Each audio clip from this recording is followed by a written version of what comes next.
Honorable members, prayers.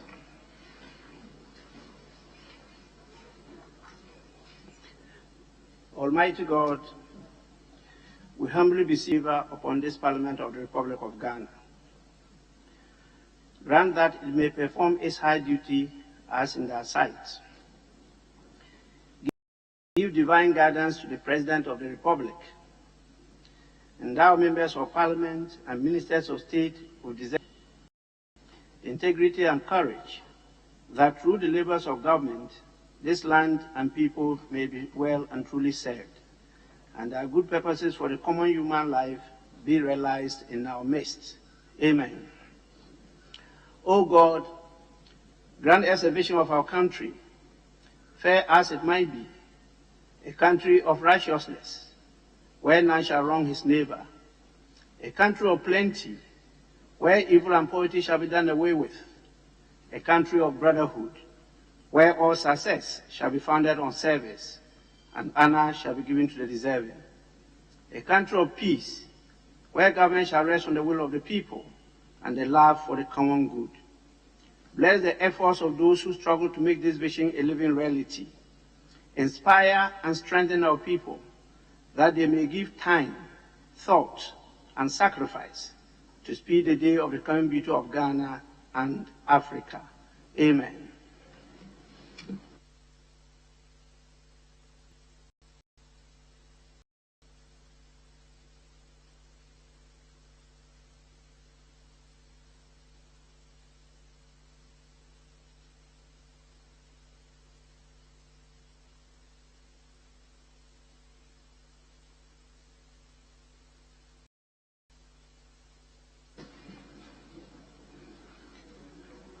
Honorable members, we move straight to item 4, correction of votes and proceedings, official report.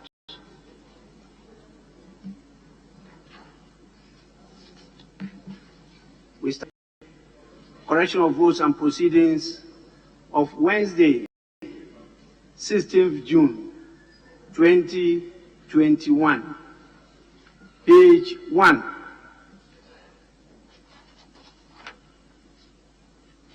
Page 2,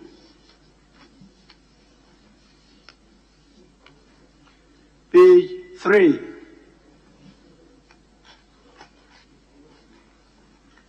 page 4,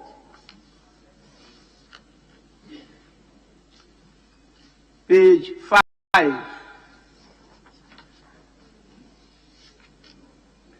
page 6,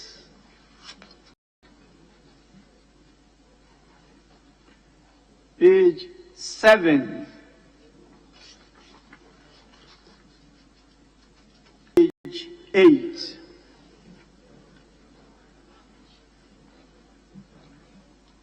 page 9,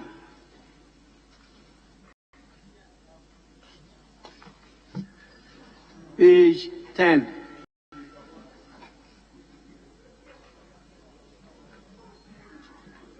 page 11,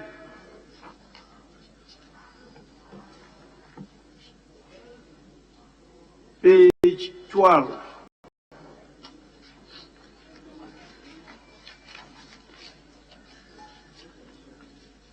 page 13,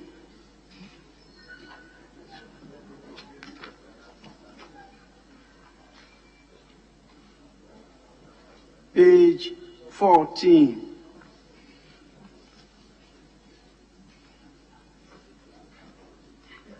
page 15,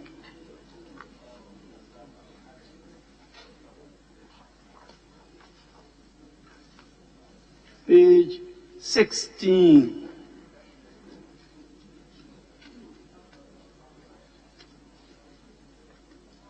page 7,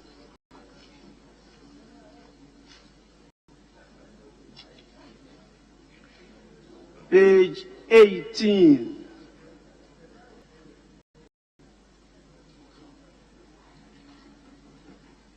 page 19,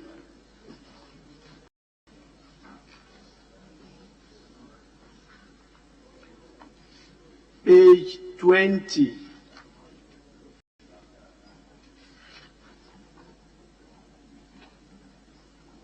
Page 21.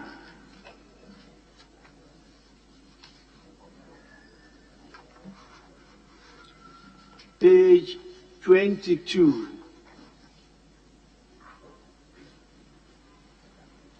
Honorable members, in the absence of any corrections, the votes on proceedings of the 13th sitting of the second meeting held on Wednesday, 16 June 2021 is adopted as the true record of proceedings.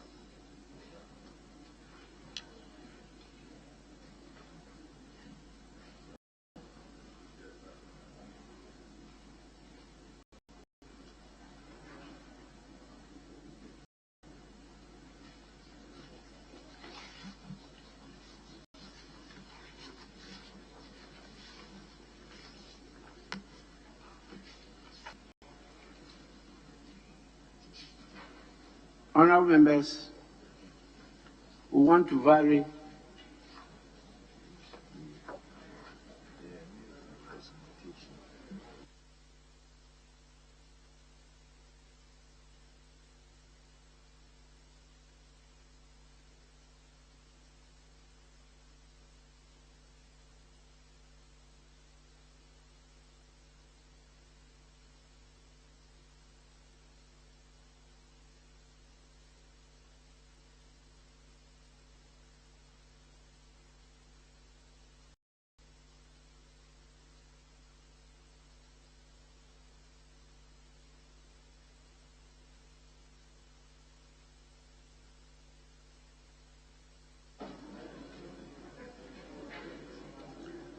Honorable members, we want to vary the order of business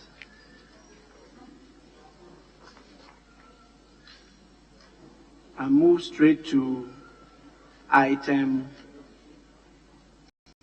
8. Yes, Majority Chief Whip. Speaker,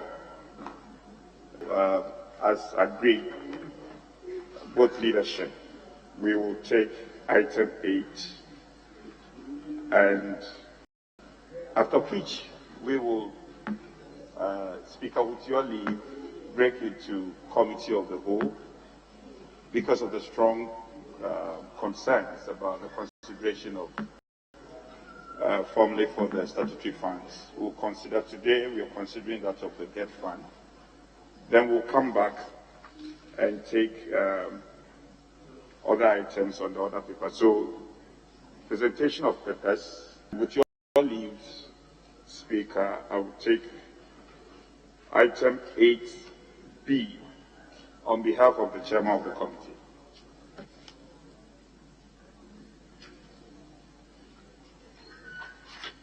Honorable members,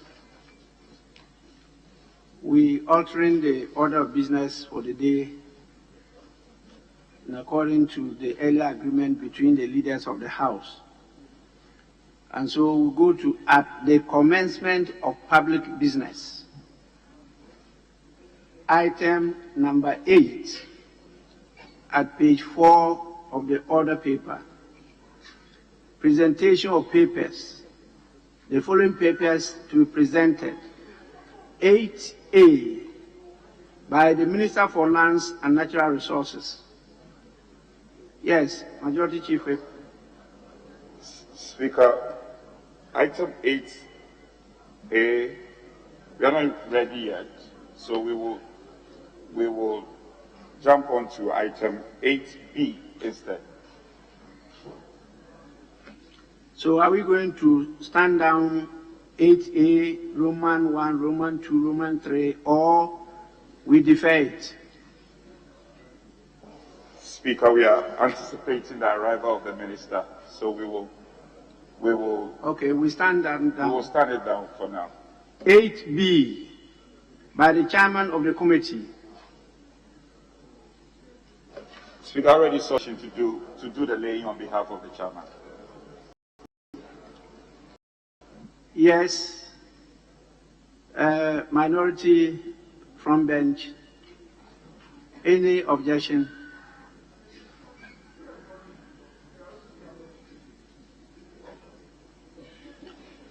Your colleague wants to lay the 7th report of the Appointments Committee for and on behalf of the chairman of the committee. So that is in order. Honourable Member, leave granted. Item 8B by the chairman of the committee. 7th report of the Appointments Committee on His Excellency the President's nomination for Deputy Ministerial appointment. The report has been laid accordingly and is for distribution to all members of Parliament.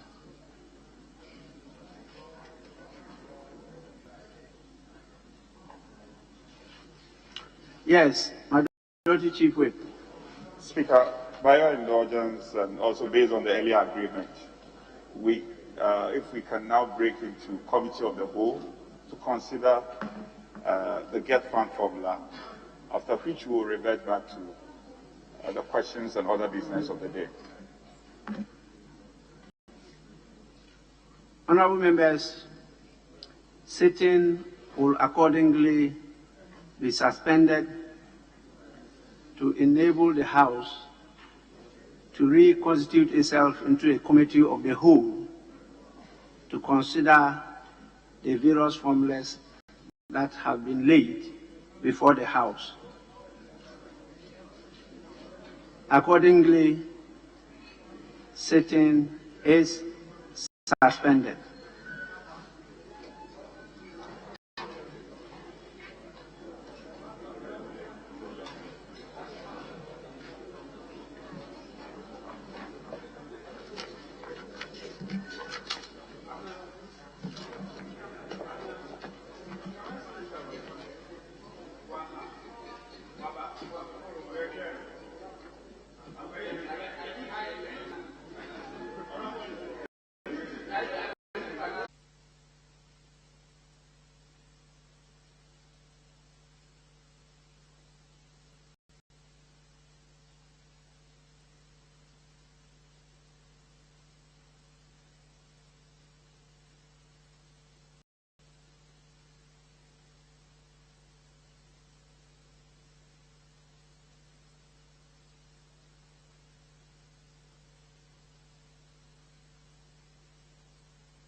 Yes, honourable members, honourable Majority Whip. Speaker, I seek your leave, contrary to earlier agreement that when we are done with committee of the whole, we'll revert back to questions. I'll seek your leave and the indulgence of my colleague to go on to presentation of papers, item 8A, after which we'll come back to questions. Speaker. Yes, leader. Speaker, my colleague, the whip, must seek your leave. The power to vary business lies in your bosom. I have no objection to what he has done, but he must seek Mr. Speaker's leave for Mr. Speaker to the order of business and for us to proceed to the commencement of public business and probably come back to questions. I have no objection, but he must respect your chair, that you are granting him leave and you are varying the order of business and you want to move to item 8. Thank you, Mr. Speaker. Thank you very much, Leader. The order is hereby valid. So very well, we go to item number 8, page 4. Item number 8A, by Minister for Lands and Natural Resources.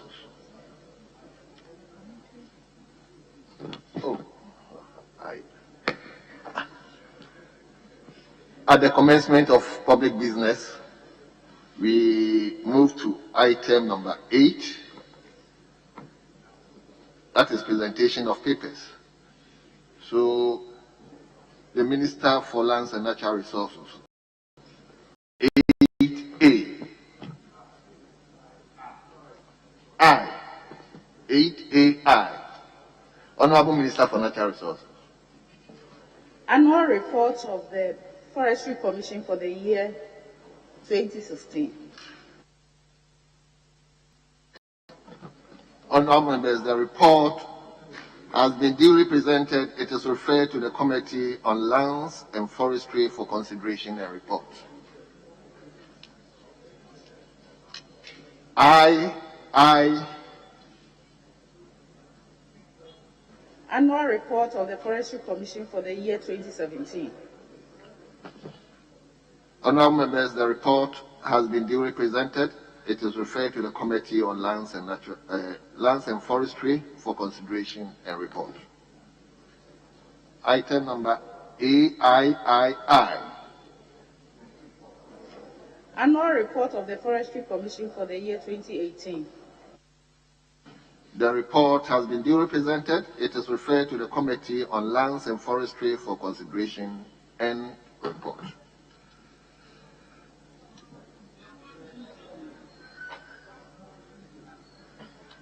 Yes, Leader.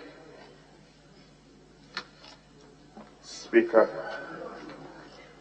if we may revert to questions, and instead of starting from the urgent question, I seek your leave to start from question 12. Speaker.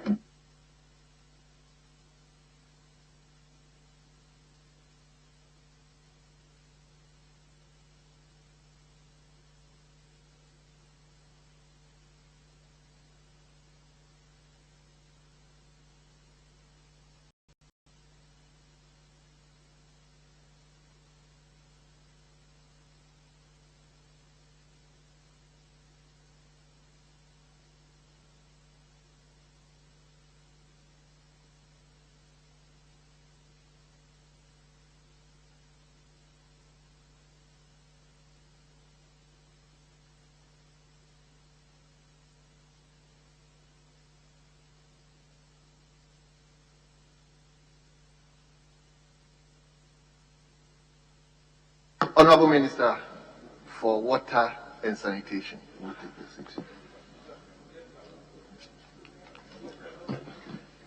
Let me now invite Honorable Member for Pandai, Honorable Daniel Nsala to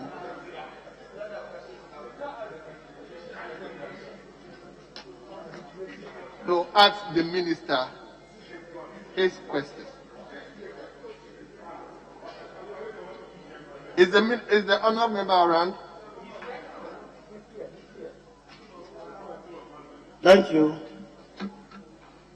Mr. Speaker, for the opportunity to ask. Oh, sorry. Finance.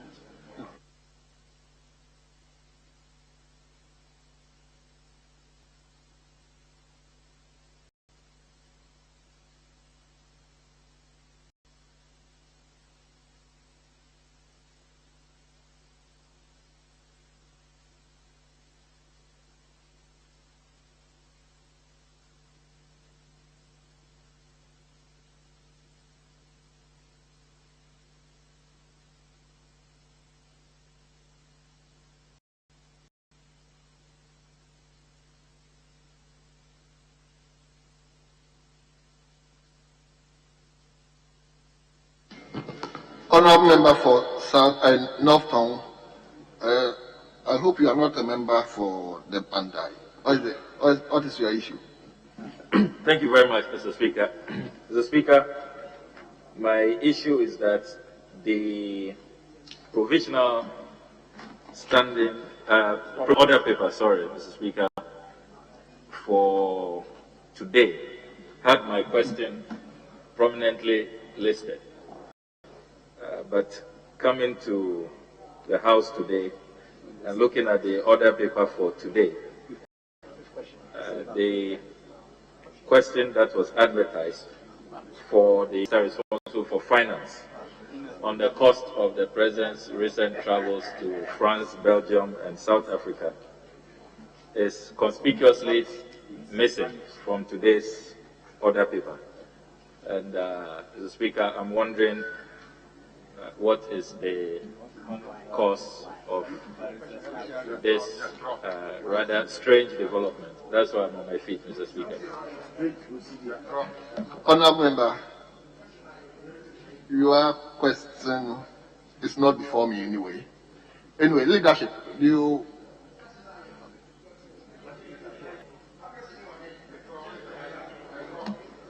Well, Speaker, for what I know, it's a speaker who admits question, and then when the questions are admitted and answers are ready, they are accordingly advertised. So I could make a reasonable deduction, and it's a fair deduction to make. Now, probably the answers are not ready, that is why it is not captured. So the honourable member may want to find out from the Speaker's office why the question was not advertised.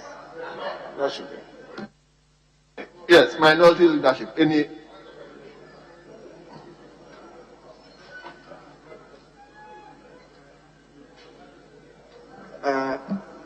Mr. Speaker, the business committee met this morning.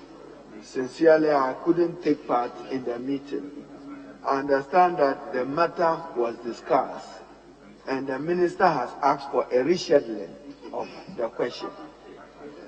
So the question, I would engage my colleague. As I said, indeed, the Honorable Dr. Senator tried to reach me when she called meeting, but I was held up in another discussion.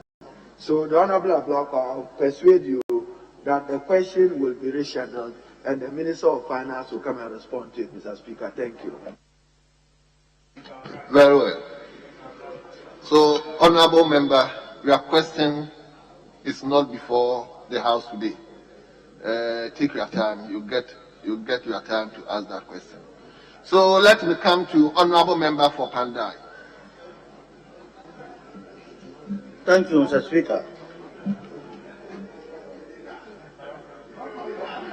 For opportunity to ask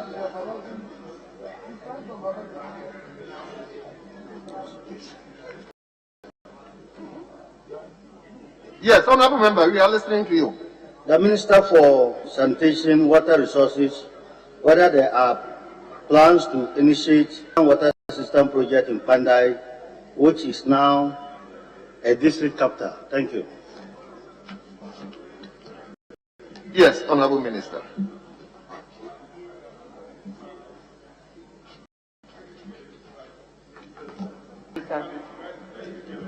Mr. Speaker, Pandai is the capital town of Pandai district in the northern region, with a population of about 14,000 people.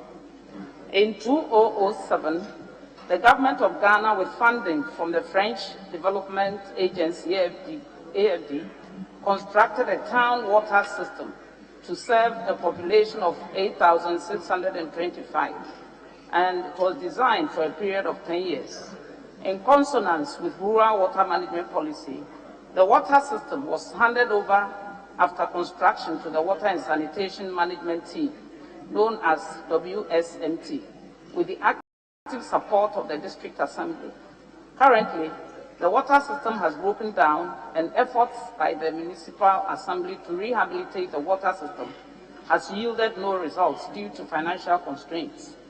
Mr. Speaker, I wish to emphasize that over time, most of the small town water supply systems have been fraught with challenges posed as a WSNTs, not properly accounting for their stewardship and resisting interventions aimed at maintaining and upgrading these systems. While some of these systems are reeling under heavy electricity debts, others are broken down and abandoned. Mr. Speaker, to stem the tide and make rural water supply more efficient and accessible to communities, government is considering a policy review to make the CWSA provide the needed technical backstopping to save these water systems that were provided at high cost to government. In our effort, Mr. Speaker, to improve water supply in Pandai District, the CWSA is engaging the Pandai District Assembly to take over, rehabilitate and expand the existing water supply system to meet the increasing water demand. Thank you, Mr. Speaker. Thank you. Honourable member, any supplementary question? Thank you, Mr. Speaker. And I thank the Minister for coming to the House to answer this urgent question. I want to know how government intends to facilitate the quick release of funds to ensure that water system is restored in time to ease the current crisis.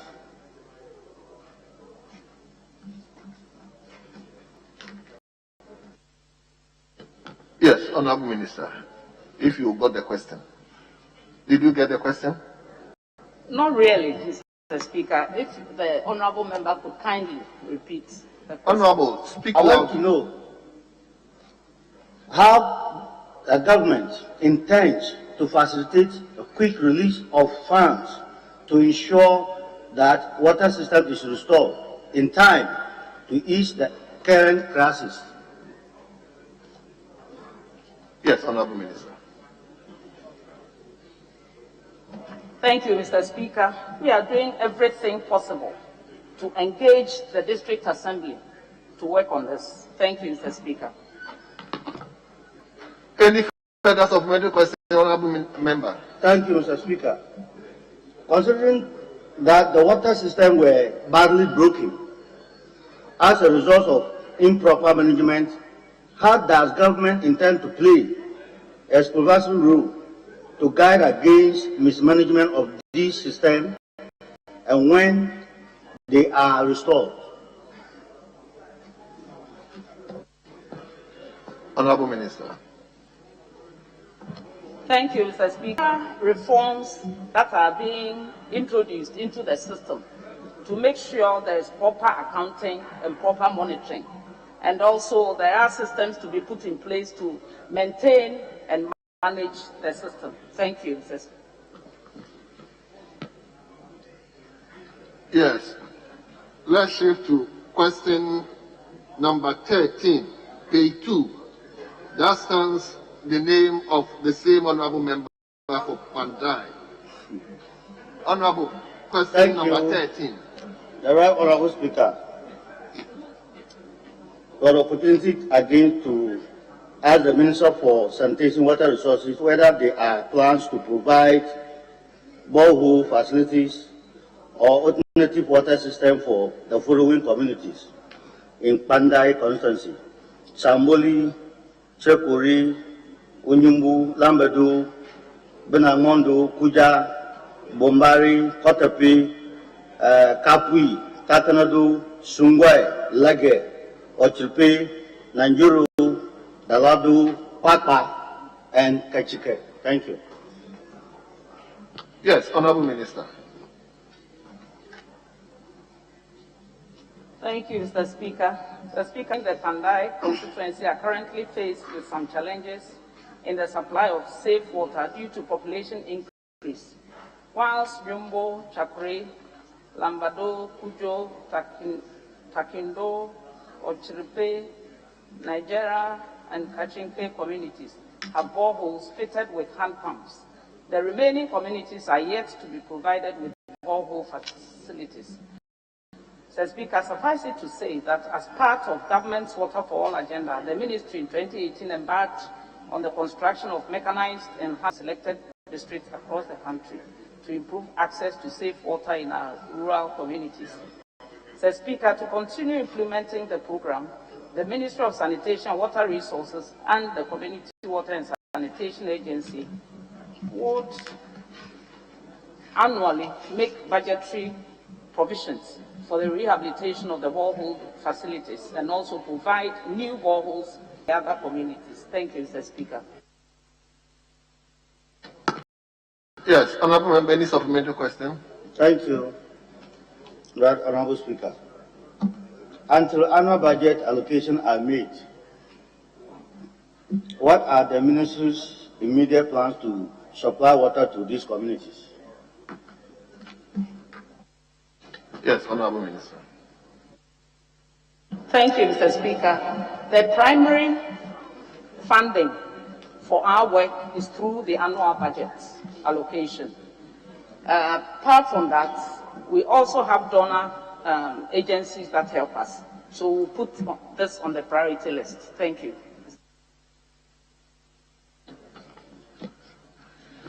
Yes, Honorable Member, any further supplementary question? Okay. You are okay. Then you move to question number 14, which stands in your name again. So you may ask question number 14, Honorable Member. Thank you, Mr. Speaker. I want to ask Honorable Minister for sanitation and water resources if there are plans to extend small water system to the following community in Pandai constituency to solve the perennial water scarcity: Kamawuli, Luluto, Blajai, Kojoboni, Wiai, Luntu, Kabisu, Paja, Guru, Benangmondo, Tandruntu, Balai, Kitari, Papa, Kanchana, Kumundi, Katejiri, and Muya. Thank you. Yes, Honorable Minister. Thank you, Mr. Speaker. Currently, Kabonwule, Katejiri, Buya, and Gulibi quarters communities have limited mechanized water systems, while the other 14 communities have boreholes fitted with hand pumps. However, the population of these towns have outgrown the water supply facilities and are not capable of meeting the water demand. Mr. Speaker, the Ministry of Sanitation and Water Resources, through the Ghana Water Company Limited, is implementing a policy where all new water supply treatment plants would supply water to towns en route, the transmission line from the water source and distribution lines. Mr. Speaker, furthermore, the Ministry and the Community Water and Sanitation Agency would annually also make budgetary provision as well as solicit financial support from development partners to enable the Community Water and Sanitation Agency extend small water systems to these communities to resolve the perennial water scarcity. Thank you, Mr. Speaker. Honorable Member, any supplementary question? Thank you, Mr. Speaker. Mr. Speaker, most of these boreholes are dilapidated and as rightly stated by the Honorable Minister, they are unable to cater for the water needs of these communities. And since water scarcity poses a great threat to lives, what measure have the government taken to the situation while soliciting support from the development partners? Thank you, Mr. Speaker. Yeah, Honorable Minister. Mr. Speaker, I assume that the honourable member wants to find out in the interim what we mean to do to alleviate the perennial water scarcity. Mr. Speaker, I want to place it on record that during the dry season, we do have such situations. If we have the rain season, I think we can also rely on this natural benevolence that we enjoy to also fill up some of these aquifers. But meanwhile, like I said, Mr. Speaker, we are doing everything possible to get funding to undertake this project. Thank you.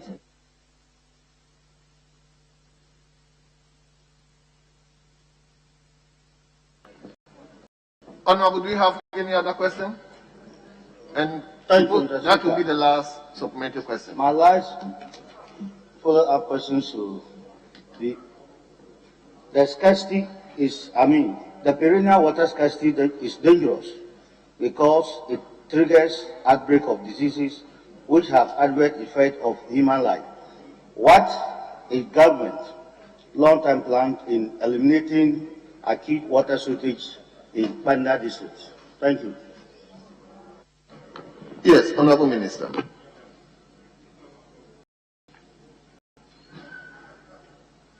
Mr. Speaker, is this still a supplementary question? I want to find out. Honorable Member, can you come up with the question again, please? Thank you. Mr. Speaker, I said the perennial water scarcity is dangerous because it triggers outbreak of diseases which have adverse effects on human lives. What is the government long-term plans to eliminating acute water shortage in Panda district? Thank you. Yes, Honorable Minister. Thank you, Mr. Speaker. I couldn't agree more with the honorable member. Like I said, we are exploring all avenues to make sure we provide water to stem diseases and outbreak of seasonal diseases as well. So we are doing everything within our power to make sure water is provided. Thank you, Mr. Speaker. Thank you. Let me, at this juncture, invite Honorable Member for Bolibambo, Honorable Yusuf Suleimana, to ask the Minister his question. Right, Honorable Speaker, I'm very grateful for this opportunity. Mr. Speaker, I rise to ask the Minister for Sanitation and Water Resources when Bamboy will be provided with pipe-borne water. Thank you. Yes, Honorable Minister. Thank you, Mr. Speaker. Mr. Speaker, Bamboy in the Bamboy constituency in the Bole district of the Savannah region is served by boreholes. The groundwater table of the community is low, and as a result, the available boreholes are not yielding sufficient water to be mechanized. Consequently, the Community Water and Sanitation Agency has undertaken a preliminary assessment of the Bamboy and has established that it is possible to supply safe water to Bamboy from New Longro, a community in the Bono East region, which is separated from Bamboy by the Black Volta at a distance of about 1.5 kilometers. Mr. Speaker, New Longro benefited mechanized water supply scheme in 2017 under the Sustainable Rural Water and Sanitation Project funded by the World Bank. The water supply scheme is operational and is being managed by the CWSA. Furthermore, in 2020, the CWSA successfully drilled 2 high-yielding boreholes in New Longro for possible mechanization and extension to Bamboy by the middle of next year, 2022. Thank you, Mr. Speaker. Yes, Honorable Member. Mr. Speaker, I want to find out from the Minister, taking it from the last, that in 2020, 2 boreholes were constructed awaiting mechanization, and that mechanization will take place mid-2022. I want to find out from the Minister what is the cause of this delay, that you drill 2 boreholes in 2020 and wait to mechanize them in 2022. Thank you. Yes, Honorable Minister. Thank you, Mr. Speaker. This is due to the distribution of the funding we have, and it's placed on the list for 2022. That's what I can say for now, Mr. Speaker. Thank you. Yes, honorable member. Mr. Speaker, I want to find out from the minister the source of funding for this project. Thank you. Yes, honorable minister. Thank you, Mr. Speaker. Thank you. That's your final supplementary question, honorable member. Thank you, Mr. Speaker. I'm aware that this is my final question. Mr. Speaker, I want to find out from the minister if, after the mechanization, she will consider extending the water to the Bamboy Polyclinic. The Bamboy Polyclinic will be commissioned somewhere July this year, and they do not have water. Will the minister consider, after mechanizing Bamboy, taking this water to that facility? Thank you. Yes, honorable minister. Thank you, Mr. Speaker. This is a new request, and it will be considered. Thank you, Mr. Speaker. Honorable members, I will at this time invite. Oh, honorable member for Solar. Okay, good. Thank you, Mr. Speaker. Mr. Speaker, Honorable Minister, why wouldn't the ministry and then the Community Water Agency consider a system that will draw water from the black water? Because the black water that is what separates Bamboy from New Growth. Why wouldn't you consider a system will draw water from that water, treat and distribute to the communities instead of relying on boreholes? Because we are doing a similar thing in Damango, that we are drawing water from the white water that will supply Damango, Tamale, and those areas. Why won't we consider this option? Thank you. Honorable member, the question was constituency specific, but I allow this particular question because I know the member shares boundary with that first honorable member for Bamboy. Thank you, Mr. Speaker. I did state earlier on, but the suggestion the honorable member is making is already stated. Water will be drawn from the Black Volta River over a distance of 1.5 kilometers to serve the area. Thank you, Mr. Speaker. Honorable members, let me invite honorable member for Esujaman, Honorable Thomas Nyako to also ask the minister his question. I'm grateful, Mr. Speaker, for the opportunity to ask the Minister for Sanitation and Water Resources what plans the government... No, member, you are not on your seat, eh? Should I go back? Yes, go back.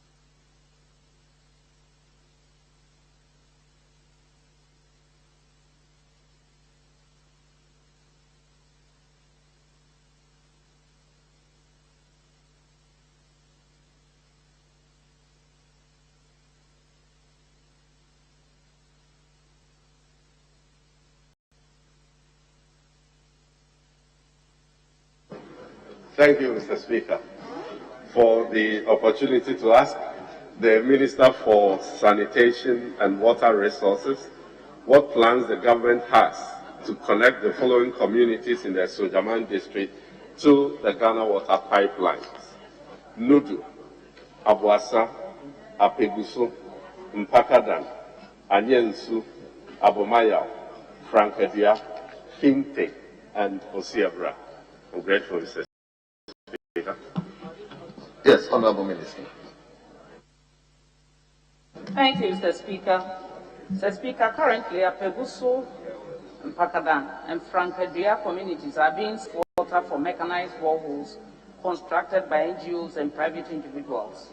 The other communities, which include Nudu, Abuasa, Ayensu, Abomayao, Finte, and Osiabura, have boreholes fitted with hand pumps.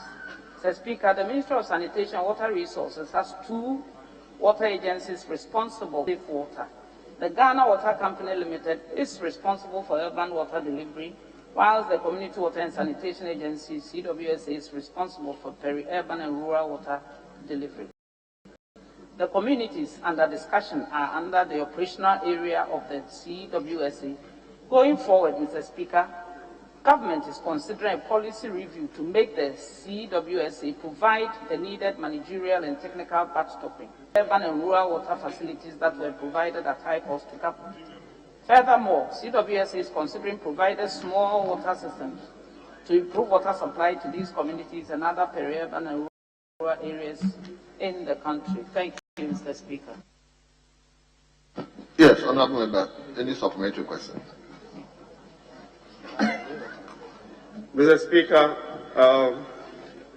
I want to say that there are smaller communities in the area, smaller than Frankedia and others that are already connected to the Ghana water pipelines.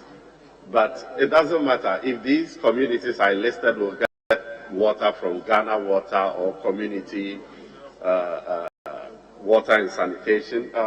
It doesn't really matter. What we want is, do you have any immediate plans to provide water to Usiabra and all those communities that we listed?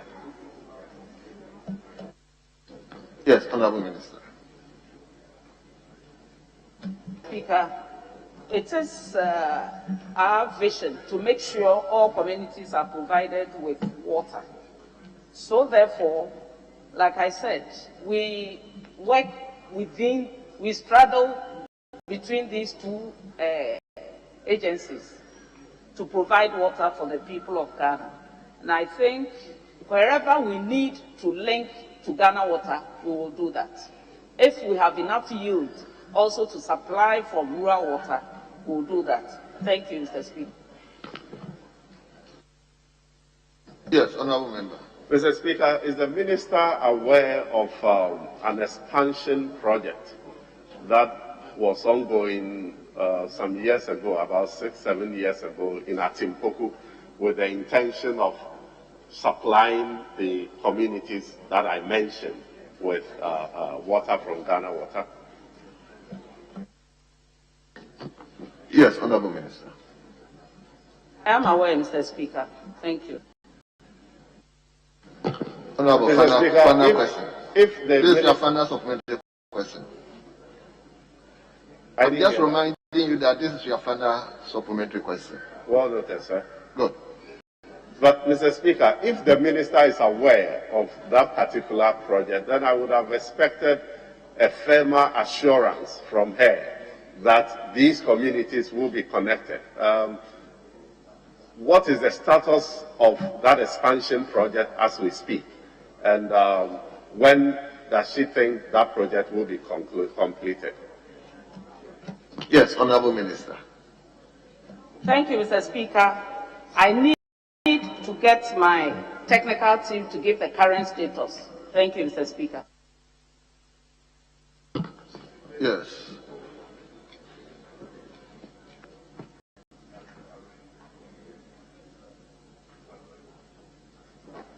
Well, then let me jump to Honourable Member for K2 North, Honourable James Kuche Aveji, to also ask the Minister his question. Thank you, Mr. Speaker. Mr. Speaker, I rise to ask the Minister for Sanitation what the Ministry is doing to solve the acute water shortage in Georgia, which, according to the Community Water Board, was due to the inability of government to pay for the free water supply to the people under the government COVID-19 free water program. Yes, Honourable Minister. Thank you, Mr. Speaker. Mr. Speaker, the Georgia water system was part of the Evora projects that were completed in September 2004 with funding from GIZ and GOG and handed over to the Water and Sanitation Management Team of Georgia under the community management model for the operations and maintenance of the water system. Mr. Speaker, the Community Water and Sanitation Agency in 2017 entreated the K2 North Municipal Assembly to take over the management of the water system to provide the needed managerial backstopping to save these water systems that were provided at high cost to government, but the offer was turned down.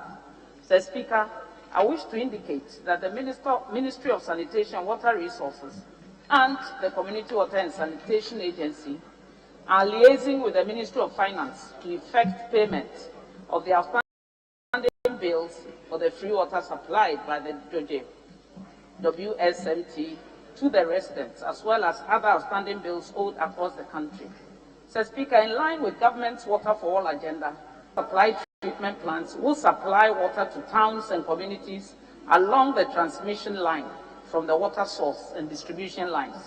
I therefore want to state that Joje and other communities, including Agodome, Akachi, Abo, Kleko Agbozume, Aflao, Greater Lome and its environs have been considered to benefit from the Sugakope Lome Transboundary Water Supply Project upon completion. Mr. Speaker, I wish to take this opportunity to assure this August House that it is the policy of government to improve access to water to the unserved and underserved communities across the country. Government has therefore not relented in its efforts to do so. Thank you, Mr. Speaker. Yes, Honorable Leader. Mr. Speaker, this water shortage in Georgia is really affecting the people. What is preventing the Ministry of Finance from paying for the water consumed by the people under the program, so that the community water board can use the money to maintain the equipment in order to supply water to the people? What is preventing the Ministry of Finance, with your interaction and engagement with the Minister of Finance, what is preventing? Because we have approved money under the COVID-19 program to supply water to the people. Now they have supplied the water. The Ministry of Finance is not paying the community water, but to maintain the equipment. That is causing the water shortage. What is preventing the ministry from paying for the water consumed? Yes, Honorable Minister. Thank you, Mr. Speaker. I believe the Minister for Finance should be commended for paying the free water bills from time to time.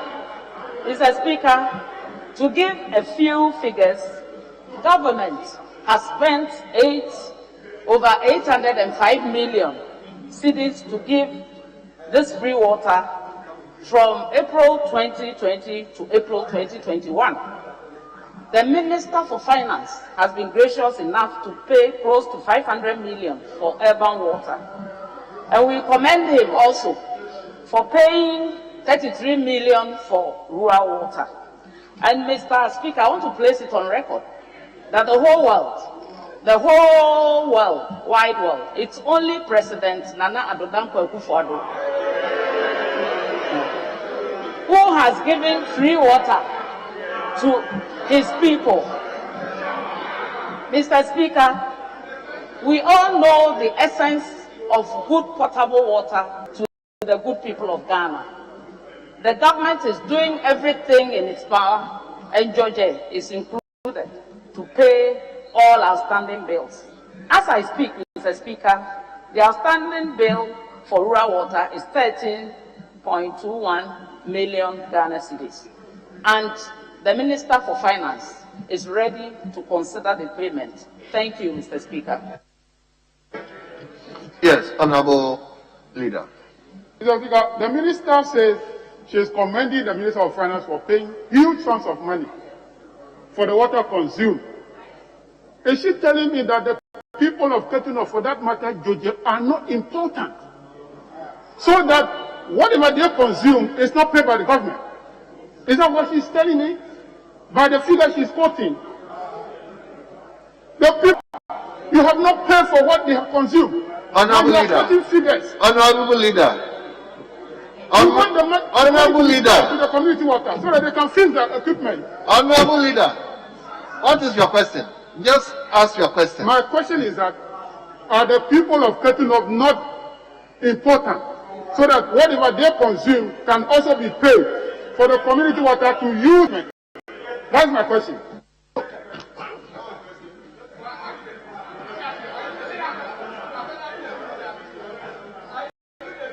Yeah, Mr. Speaker. Leader, Mr. leader, Speaker, the minister is. Mr. Speaker, I rise.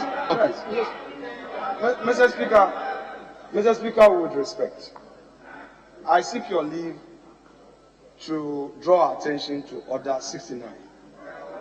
Order 69, with respect.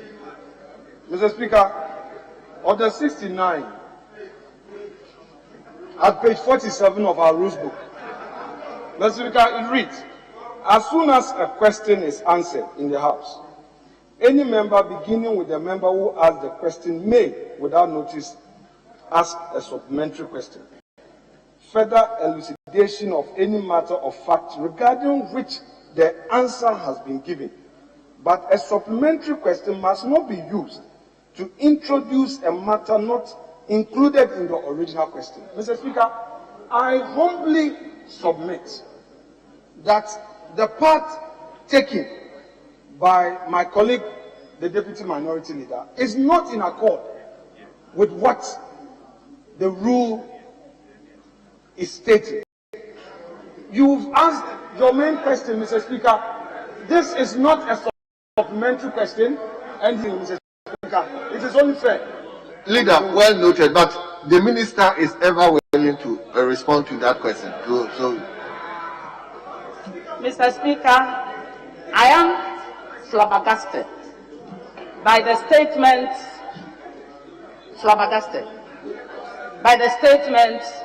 made by the honourable member of Parliament for Ketu North. I did mention that every Ghanaian is entitled to good potable water. When we consume the water and the government says it's free, it doesn't mean we should not pay for the water. And I commended the Minister for Finance for living up to expectation to make sure funds are released and spread all over the country, including my village. We have an outstanding bill as well. Everybody is important in Ghana. So, Mr. Speaker, it's unfortunate, rather very, very unfortunate, that the honourable member should stray into those areas. Thank you, Mr. Speaker. Thank you. Your last question, but restrict yourself to the substantive question. Mr. Speaker, the question I asked fit perfectly into the supplementary question. Nobody can say that it does not. It fits. Because I asked the question based on the answer she provided. So it fits. Honourable Leader, your final supplementary question. My final supplementary question. The people of Ketu North, for that matter, Georgia, are dying because they don't have water. Now you are liaising with the Ministry of Finance to pay the money to the Community Water Board.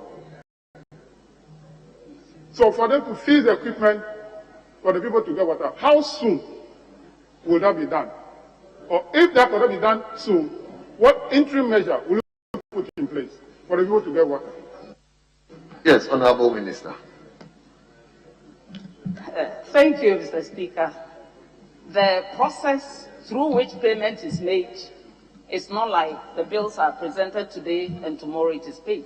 We do validation and auditing.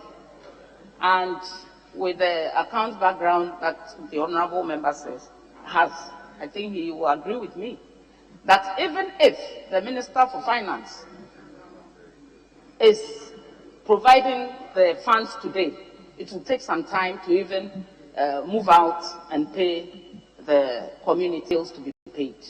And again, I must stress that we are on course with the receiving and funding the community bills that are to be paid. Thank you, Mr. Speaker.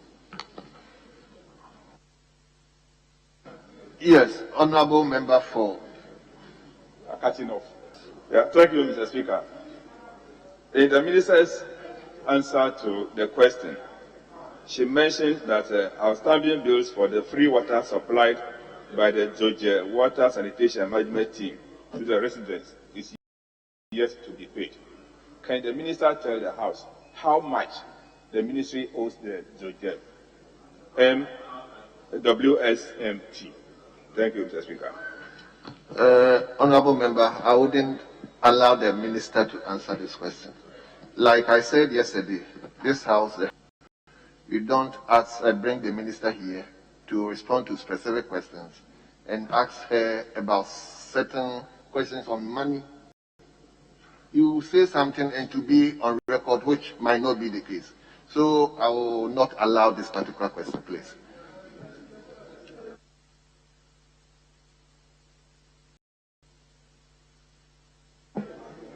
Leader, you've exhausted your... Mr. Speaker, she did not answer my question. Oh, Leader. Mr. Speaker, I said and asked, before the money is released by Minister of Finance, what interim measure will the minister put in place for the people to get water before the payment is made? She didn't answer that portion of the question. Leader, you are a leader. That's why I may ask the minister to respond. So, Minister, you can. Thank you, Mr. Speaker. With your kind permission, I do not think that the honourable member wants me to tell him that I will have to pay the bill. At the end of the day, it is the funds we receive from the Ministry of Finance that we use to pay the bills. And like I said, it's not only the payment for Georgia, it's spread all over the country. So as soon as we get the, we will make payments. Thank you, Mr. Speaker. Yes, honourable member, and that will be the last supplementary question. Thank you, Mr. Speaker. Mr. Speaker, in the minister's answer, she said that in line with government water for all agenda, all new water supply system plant will supply water to towns and communities along the transmission line from the water source and distribution line. I therefore want to state that Georgia and other communities, including Agodome, Akachi, Abo, Pliko, Agozoma, Flau, Greater Lome, and its environment, have been considered to benefit from the Sodakofe Lome transboundary water project. I want to find out from the minister, how soon will this project take off? Thank you. Yes, honourable minister. Thank you, Mr. Speaker. This is a transboundary project that the honourable member is aware of. We do have constraints of even meeting, so all these have been virtual. So as soon as the situation improves, I'm sure we can expedite action on this project. Thank you, Mr. Speaker. Thank you, honourable minister, for attending upon the House to answer questions from honourable members. We are so grateful to you, and you are hereby discharged.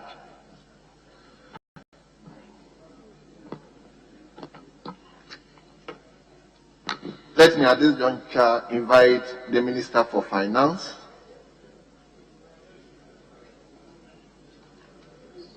to take the seat.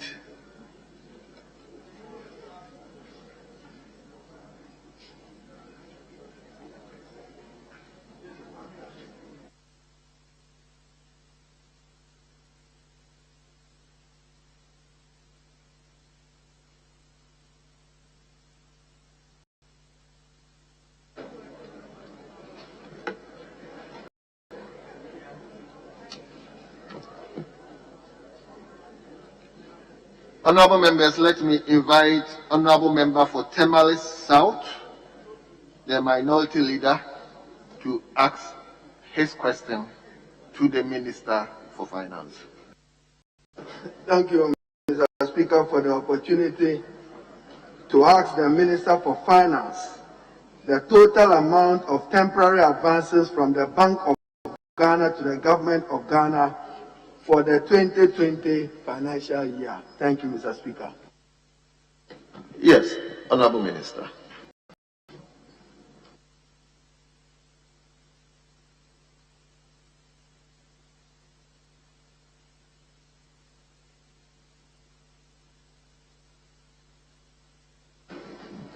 Thank you very much, Mr. Speaker. And thank you, honourable members. It's always a pleasure to be here and to thank you for all the support for the past administration and what great things we were able to achieve in the House.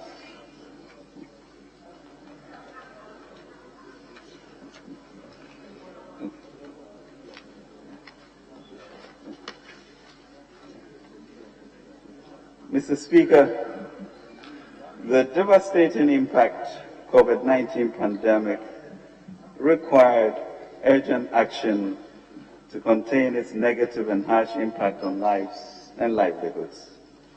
As part of measures to mitigate the impact of the COVID-19 pandemic on public finances, the Minister for Finance, the Governor of the Bank of Ghana, and the Controller and Accountant General triggered the Bank of Ghana Asset Purchase Program in line with Section 30, Clause 6 of the BOG Act 2002, Act 612, to provide government with 10 billion Ghana cedis through the purchase of Government of Ghana COVID-19 relief bonds to help finance COVID-19 and related residual expenditure.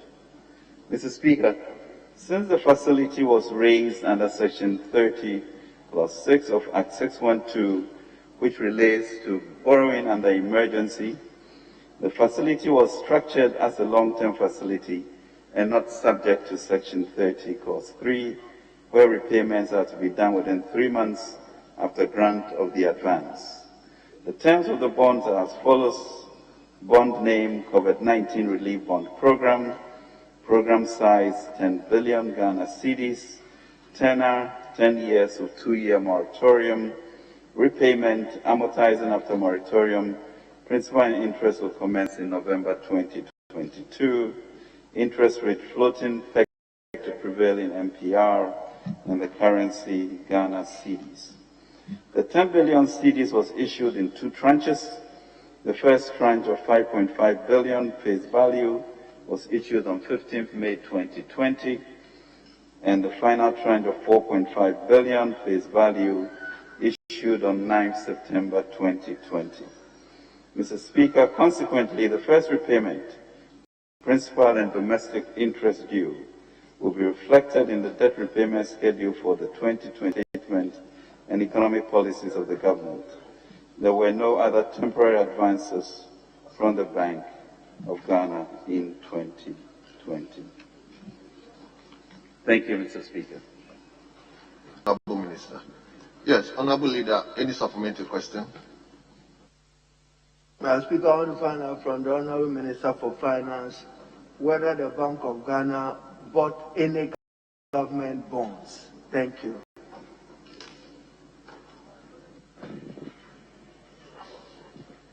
Honourable Leader, may you repeat the question? Mr. Speaker, whether the Bank of Ghana purchased any government bonds.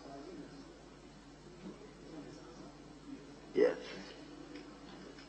Yes, Honourable Minister.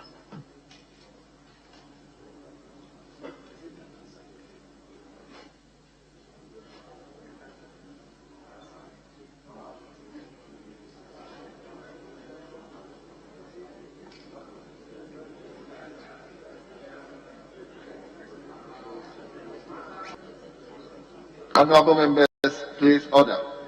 Thank you very much, Mr. Speaker. This is obviously a new question, Mr. Speaker. The Bank of Ghana consistently does secondary market trading, and we have accounts there, and we draw down on our deposits. And really, if it's also an issue of where we got resources from, we also got about 5.7 billion from the IMF RCF during that period.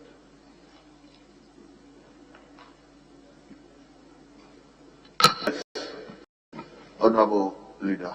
Mr. Speaker, I just want to know the value of government bonds that were purchased by the Bank of Ghana, and whether beyond the 10 billion for which the Minister of Finance was in Parliament, for which we granted approval, any other advances were made to government by the Bank of Ghana. Thank you. Mr. Speaker, the 10 was clearly the one major transaction that was done, apart from our own drawdown of deposits from the Bank of Ghana. And whatever the Bank of Ghana does in secondary trading that really was not to the government of Ghana. Thank you very much, Mr. Speaker. Yes, Honorable Leader.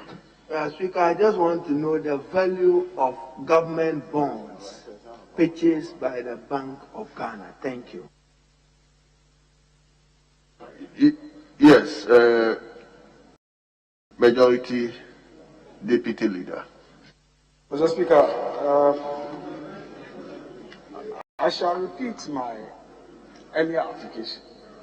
Mr. Speaker, Leader and I know that we act within the confines of our rules. And Mr. Speaker, when these questions come up in such a manner, I wouldn't want to say it amounts to ambushing, but Mr. Speaker, we want to give facts out, give the answers that would not turn out to be contradictory. So I would plead that we go in accord with what Order 69 requires of us, so that we don't, if the deputy leader, the minority group wants to know specifically what bonds Bank of Ghana issued or whatever it is, he could file same question, and then the minister cannot say, oh, I don't have the figures and all that. I just want to draw your attention to that for the second time. I thank you.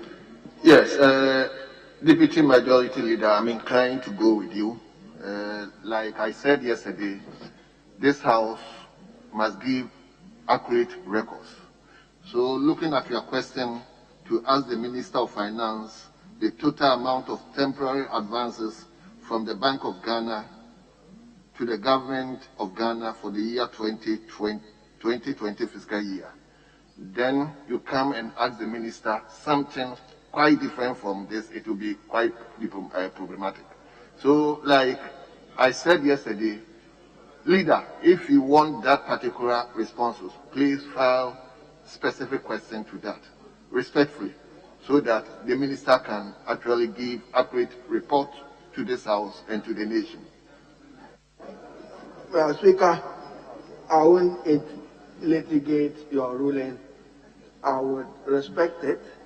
I just wanted for the record whether the government of Ghana got some financing by way of bonds, the Minister of Finance.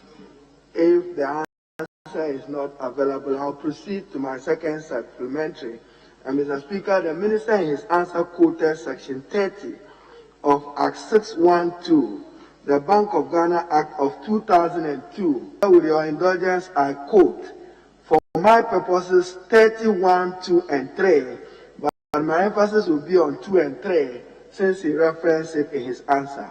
It states, Mr. Speaker, the bank may make 1A, advances and loans to the government on overdraft or in any other form that the board may determine. Then 2, Mr. Speaker, provides the total of the loans, advances, purchases of treasury bills. That's why I asked my second follow-up. Now you appreciate it. And securities together with money borrowed by the government from other banking institutions and the public at the financial year under subsection 1. Mr. Speaker, the emphasis is mine, shall not exceed 10% of the total revenue of the fiscal year in which the advances were made. I want to find out from the Minister what the revenue for the fiscal year 2019 was and how he arrived at the amount that which he, the controller, and others borrowed in accordance with subsection 6 of the Act. Thank you, Mr. Speaker. Yes, Minister, if you are minded to respond to. Thank you very much, Mr. Speaker. I think it is a new question, first of all, and really we would need to, we believe we stayed within the law. We will need to do a comprehensive analysis of that and certainly submit to him. That should not take us too long to do. The issue of 10%, etc., etc. that can be provided. And I suspect if we look through our media reviews, etc., we'll have those answers there. Thank you, Mr. Speaker. Thank you for the question, Leader. Yes, Honorable Leader, your last supplementary question. Speaker, I'll end at that. Subsection 3 of Act 30, temporary advances, provides, and I quote, Mr. Speaker, an advance made under subsection 1 shall be repaid within 3 months after the grant of the advance, and where that advance remains unpaid after the due date, the power of the Bank of Ghana to make further advances in a subsequent financial year shall not be exercised. I don't want to find out from the minister what effort he is making to pay back these advances. Thank you. Minister, are you minded to answer the question? Mr. Speaker, thank you very much. I think the leader here, as I mentioned, that we went under Section 30, Clause 6, which then gave us the space, given the extent of the pandemic, not to run into treasury bill type rates. And I did state that it was issued 15th May 2020 and 9th September 2020, which then gives us until 2022 to begin those payments. I expect to be able to fulfill that. Thank you very much, Mr. Speaker. Thank you, Honorable Minister.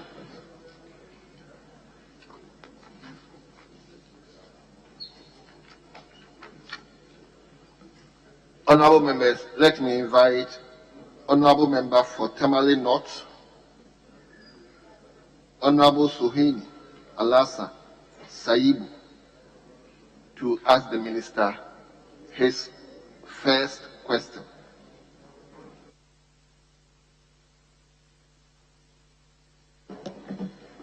Thank you very much, Right Honorable Speaker, for the opportunity to ask the Minister of Finance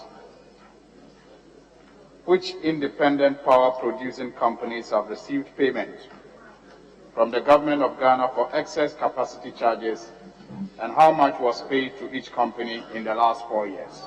Thank you. Yes, Honorable Minister.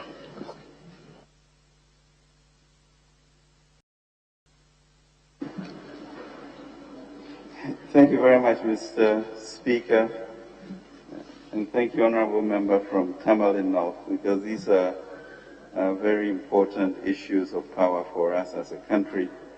Mr. Speaker, the underlisted independent producers have received payments for excess capacity charge for the period under review 2017 to 2020, totaling $937.5 million US. The breakdown is as follows: AXA $347.2 million, Car Power $359.00 million, and Cent Power $231.3 million. Thank you, sir. Mr. Speaker. Yes, Honorable supplementary question. Thank you, Right Honorable Speaker. Mr. Speaker, the Honorable Minister's answer is in the form of a range, a period between or period under review 2017 to 2020. Will the Minister be kind enough to break it down to how much was paid for each year? How much was paid for each year? Thank you.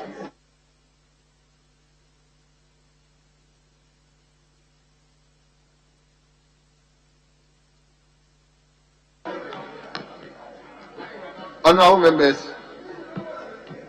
members, when I say that if the minister is minded, then I'm looking at it that probably the question is being shifted. So if the minister is minded, he can answer the question. Other than that, so Minister, if you think you can Mr. Speaker, thank you very much. Honorable Member, thank you very much for the supplementary question. The amount, as I stated, from 2017 to 2020 totals $937.5 million US. Breakdown is as follows. AXA 2017, 35.7 million. 2018, 59.4 million. 2019, 136.8 million. 2020, 115.3 million. Totaling 347.2. Car power 65.3 million 2017, 108.9 million.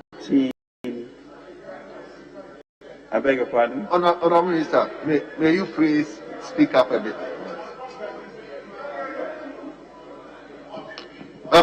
Please, let's have order here so that we can hear it well. For car power, 2017, 65.3 million.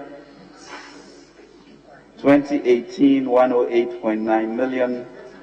2019, 138 million.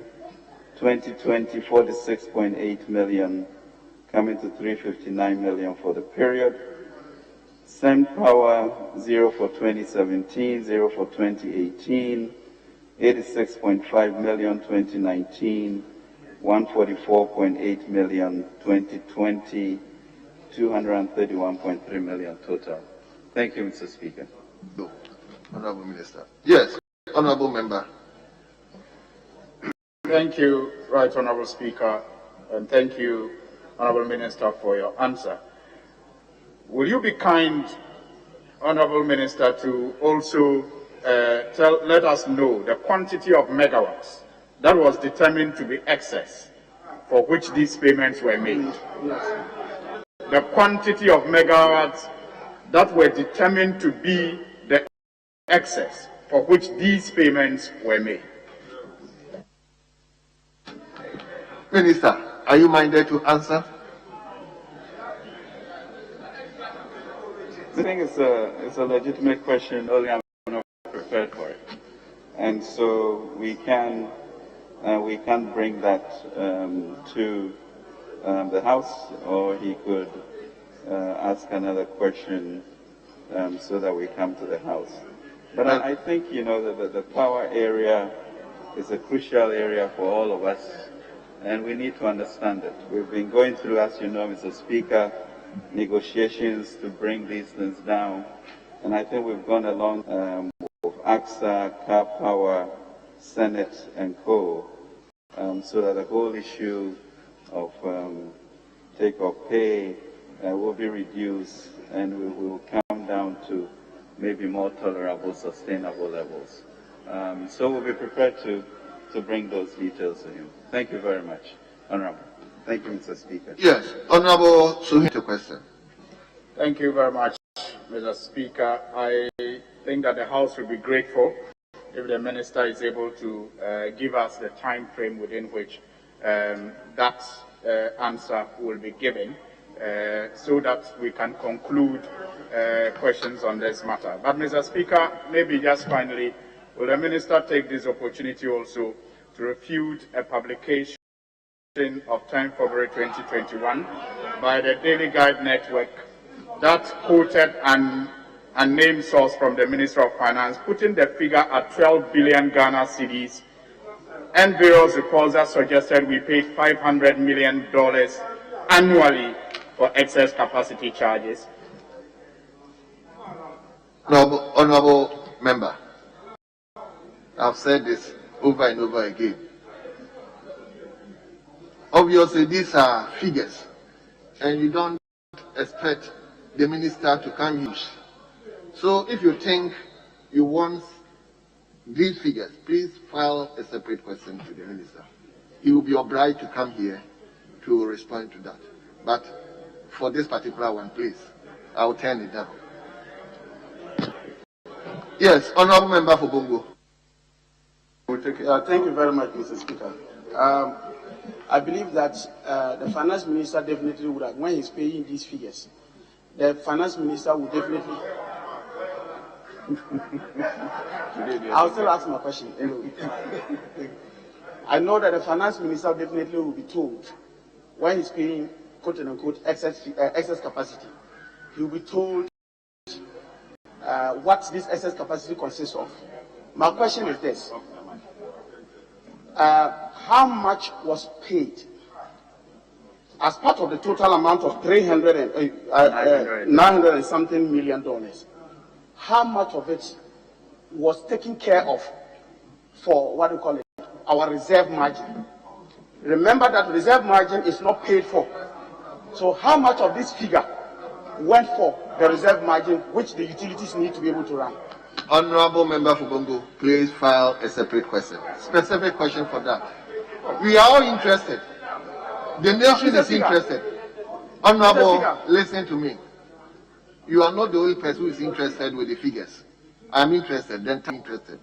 Please, you don't bring the minister here if he's not prepared to give those particular figures. Please file a separate question. The minister will come here to answer. Mr. Speaker, the question is this. He has given us a total figure.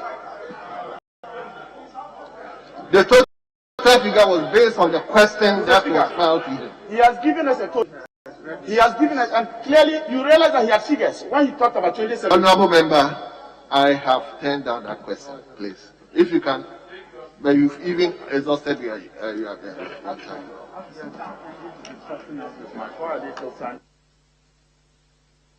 Yes, Honorable Suhini, you can ask your second question. Honorable Suhini, you can ask your second question.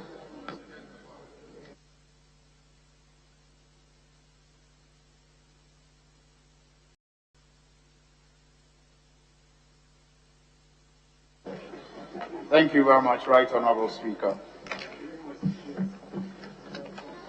I rise to ask the Minister of Finance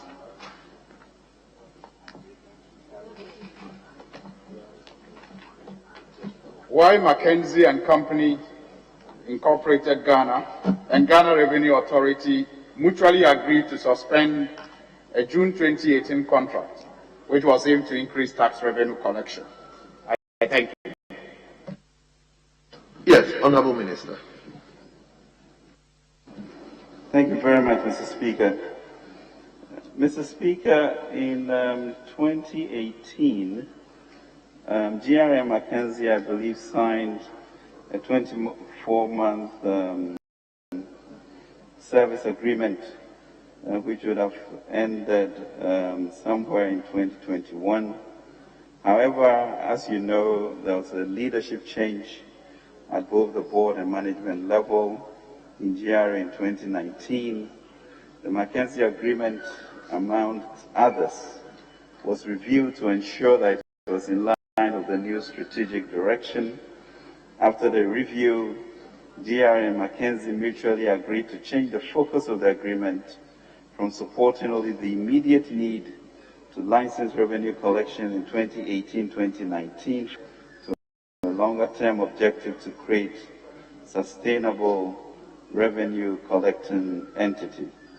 Mr. Speaker, the new contract therefore represents this new strategic direction and is focused on three areas of digitization, performance management, and supporting the creation of a transformation enterprise to build also the internal capacity. So that's the fundamental reason for the change. Thank you very much, Mr. Speaker. Yes, Honorable Member, your supplementary question. Thank you very much, Right Honorable Speaker. The Speaker, in response to the question, the Honorable Minister indicates that the new contract represents a new strategic direction and has also indicated the areas of concern. Mr. Speaker, I have with me the new contract titled Service Agreement between the Ghana Revenue Authority and Mackenzie and Company Incorporated Ghana, June 2018, signed on 12th day of June 2018.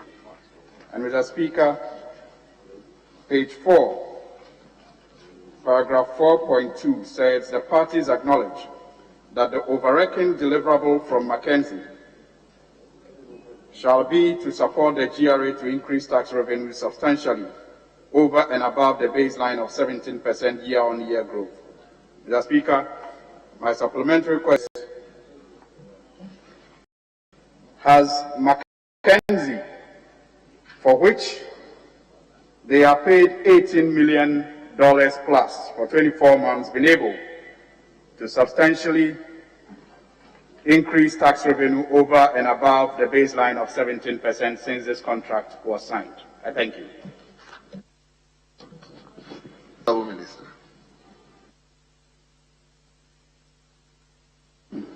Thank you very much, Mr. Speaker. Mr. Speaker, the contract, as we know, was broken for the change in the period that I mentioned, and I believe they have been paid some $8 million.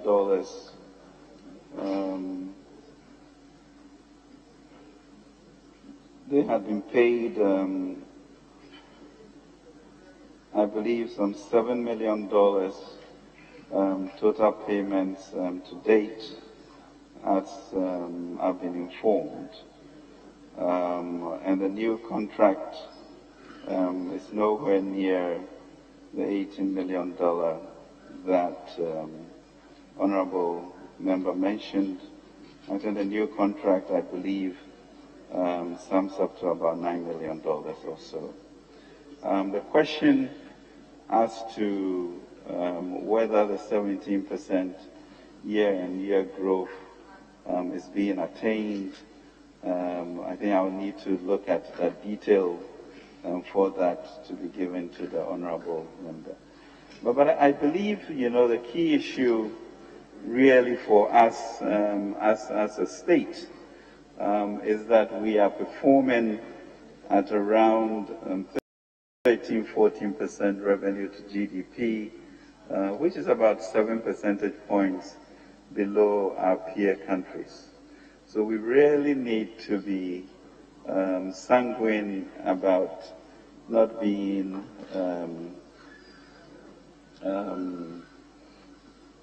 sort of penny wise and not looking at what the future can bring. Because honestly, if I look at moving towards, let's say this year we expect 60 billion cedis from them, which then means that there's a 7% leakage that has to be fulfilled. If we are to get to our peers, that's another 30 billion.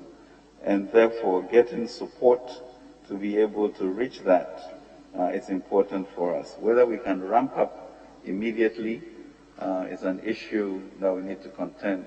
Whether on average during the period that would happen, that's also what we need to contend. And we are confident that at the end of the period we would have attained the type of growth that we expect to make this resource that we are paying worth it. So the reason for these relationships and contracts that have been signed. Thank you very much, Mr. Speaker. Honorable Member for Tamale North, your next supplementary question. Thank you very much, Honorable Speaker. The answer I get to the question is that the records from the GRA will be housed later. I do not think the additional lecture on penny wise and pound foolish really was the answer to the question. But I will wait and hope that the records from GRA relates to revenue increases will be transmitted to this House very soon. Because, Mr. Speaker, from just cursory look, it is clear that the GRA, since this contract was signed 2019, I have some of the figures here, in 2020, have not been able to raise revenue beyond 17%. they haven't been able to raise revenue beyond 17%. But I'll wait for the minister's, records so that we will interrogate that. But Mr. Speaker, I will also want to find out, as my second supplementary question from the minister, the period for which the 7 million that he says was paid, the period for which this was paid. And Mr. Speaker, just to perhaps refresh the memory of the minister, page 5 of the contract puts the contract sum of 18,240,000 over a period of 24 months. So it's $18 million and not 8 million as he has suggested. But my question is, can he please give us the period for which the $7 million was paid to Mackenzie? Thank you. Yes, Honorable Minister.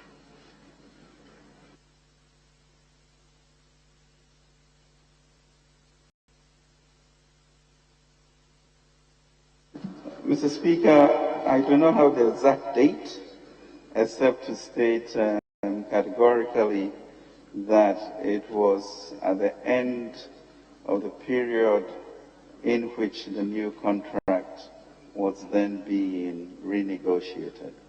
So I'm sure I can get a date as to when the new management came in, which would have been the termination point for that. So that can. Thank you, Mr. Speaker. Yes, Honorable Member, you have last supplementary question. Or you've exhausted it? All right, thank you very much, Right Honorable Speaker. Mr. Speaker, will the nominee be kind to let us, the minister be kind enough to let us know the method that was used to, a method of contracting that was used to choose Mackenzie? Thank you. Minister, if you are minded to respond to the question. Mr. Speaker, like most agencies and MDAs, in terms of the nitty-gritty of administrative procedure for these things, I'll have to consult to be able to bring, the exact way procurement was executed.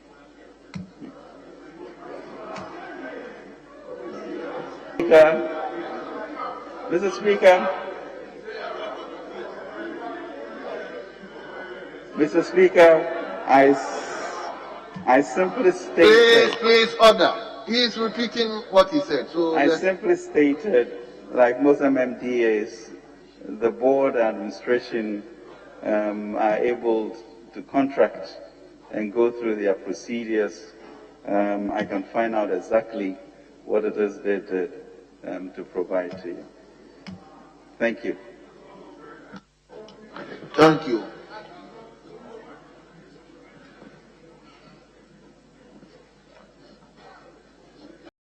Yes, Honorable Member for Okaikwe Central.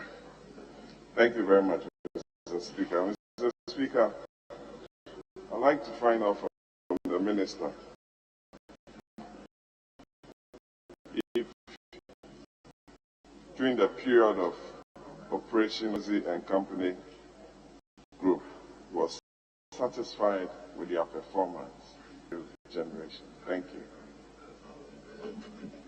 Yes, Honorable Minister. Thank you very much, Mr. Speaker. I think there was of factors beyond revenue that we're looking at. I think we all appreciate the complexity of GRA, from customs to DTRD to support services, etc. And all of those are important to create an efficient machinery for us to get to the levels that we want to. So I'm satisfied with the direction, and we actually are moving in towards a new collaboration with the security agencies, the Ministry of Finance, Auditor General, and GRA itself, whether we can, with the Mackenzie direction, offer a new impetus to get our revenues increased. Thank you very much. And yes, so revenue is certainly central but the machinery being efficient is also part of it. And I'm happy with where we are going right now. Thank you. Yes, honourable member for North Town. Mr. Speaker, thank you very much. Mr. Speaker, I want to find out from the Honourable Minister for Finance how many workers are executing this contract on the Mackenzie side. What is their staff strength in Ghana? Honourable, respectfully, I wouldn't. He wouldn't. Honourable, no.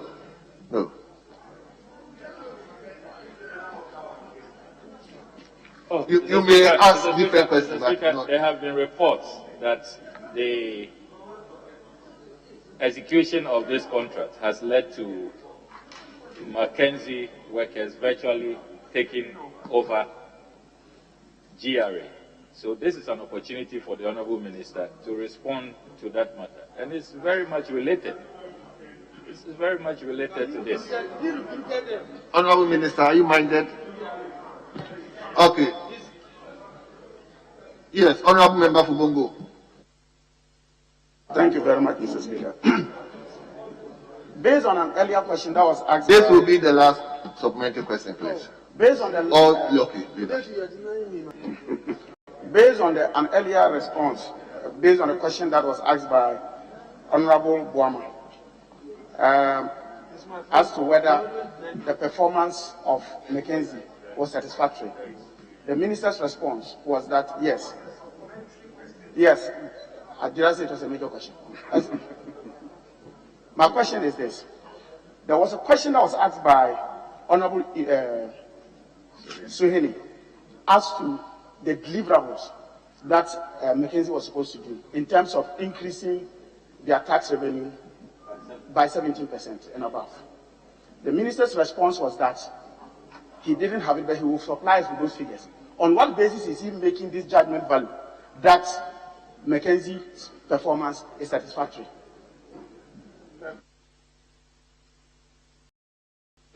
Minister, are you minded?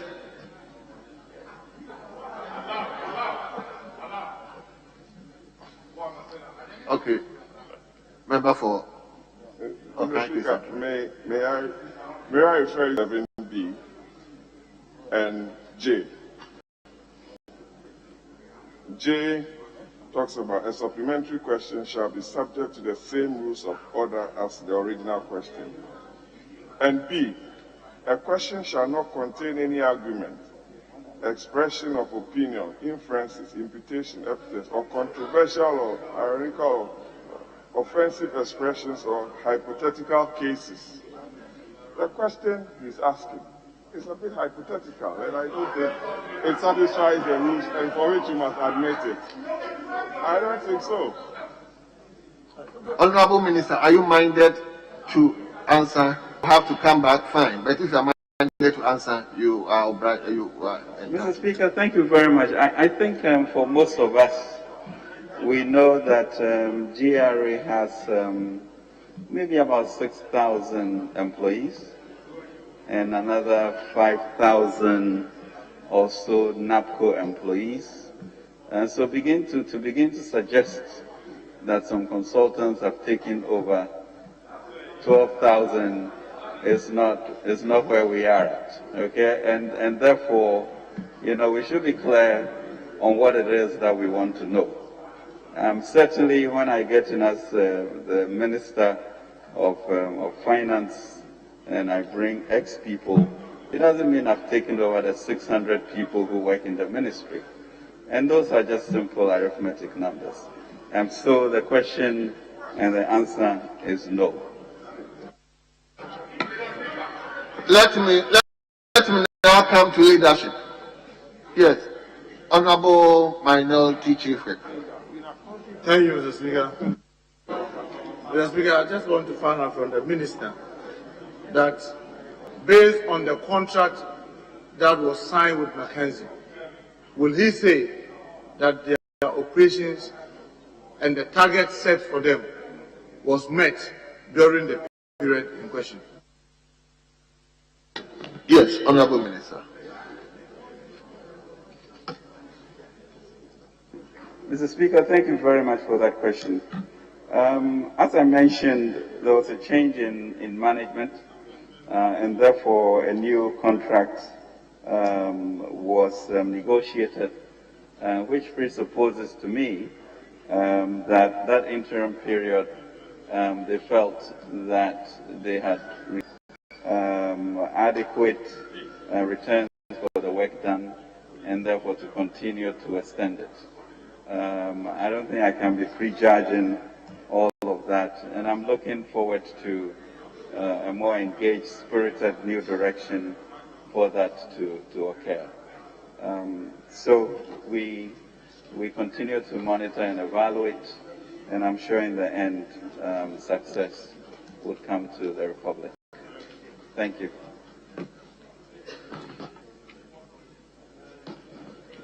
Yes, Majority Leadership.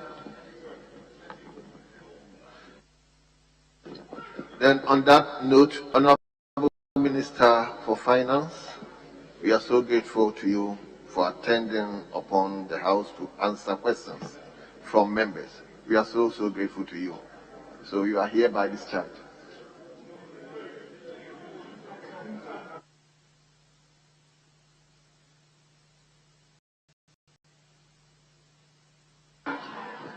Honorable members, question time has come to a close, and I will leave for the Right Honorable Speaker to come and continue.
Yes, leadership.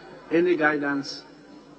Yes, Mr. Speaker. Mr. Speaker, we may move to item 9. Item 9. 9.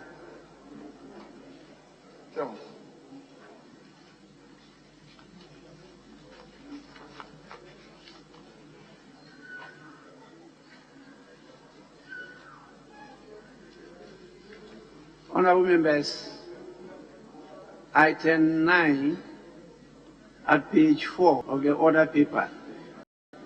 Motion.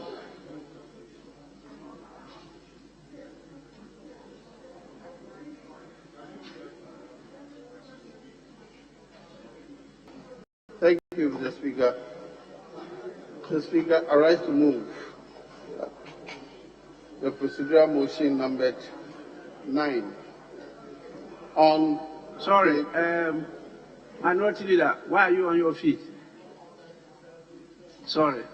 Please, Chairman, go on. I rise to move that the procedural motion numbered 9 on today's order paper, page 4, be taken now. I so move. Motion moved. Any seconder? Mr. Speaker, I have some preliminary objection to the procedural motion. No, yeah. It's not. There are rules to require that when you lay a paper, 48 hours. But in this particular matter, I see a name here, and I had engaged the chairman that at committee, the Honorable Suhini voted against Honorable Gifty Chum Ampofo. So she a majority decision, which matter I conveyed to chairman yesterday, which matter the Honorable Suhini conveyed to me. Minority leader, that's why I asked the question. You have a preliminary objection against the procedural motion. Not at all, Mr. Speaker. Yes, so let's go. When we get there, then you can raise this issue. Yes, any seconder to the procedural motion? I beg to second the motion. Motion moved and seconded is for the consideration of the House. Procedural motion, I put the question. Those in favor say aye. Those against say no.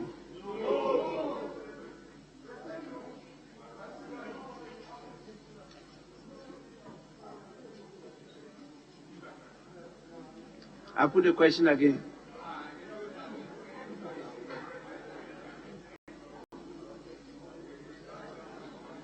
Those in favor of the procedural motion say aye. Those say no.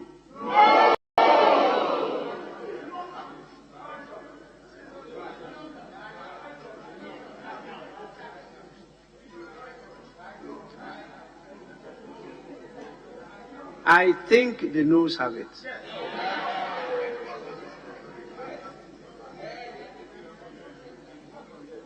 Judging by the voice vote, the noes have it.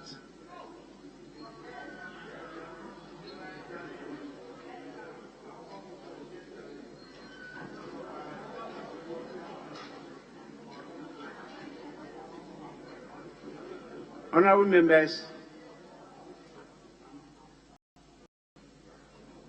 it means that the House doesn't look prepared to take the motion.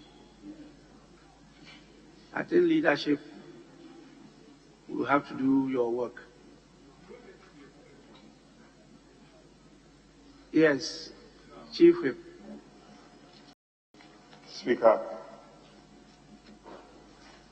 I think that we've been working together as a House and as a team. I want to put on record that our colleagues have sprung a surprise.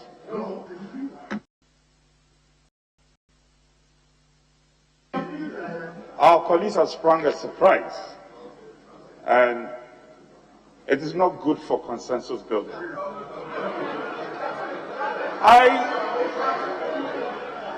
I think, Speaker, even this morning, Don't go that route. we engaged our colleagues, and there were no views like this. I am surprised they are opposing this procedural motion. However, Speaker, I want to crave your kind indulgence that as important as this matter is, or as important as this motion is, Speaker, you suspend sitting for 20 minutes for the House to come back, decision on this procedural motion. Speaker, I submit that if we go this tangent, it is not good for the House. It is definitely not good for the House. And Speaker, I want to employ your wisdom that we suspend sitting for 20 minutes and come back to take a decision on this procedural motion. Speaker, so submit.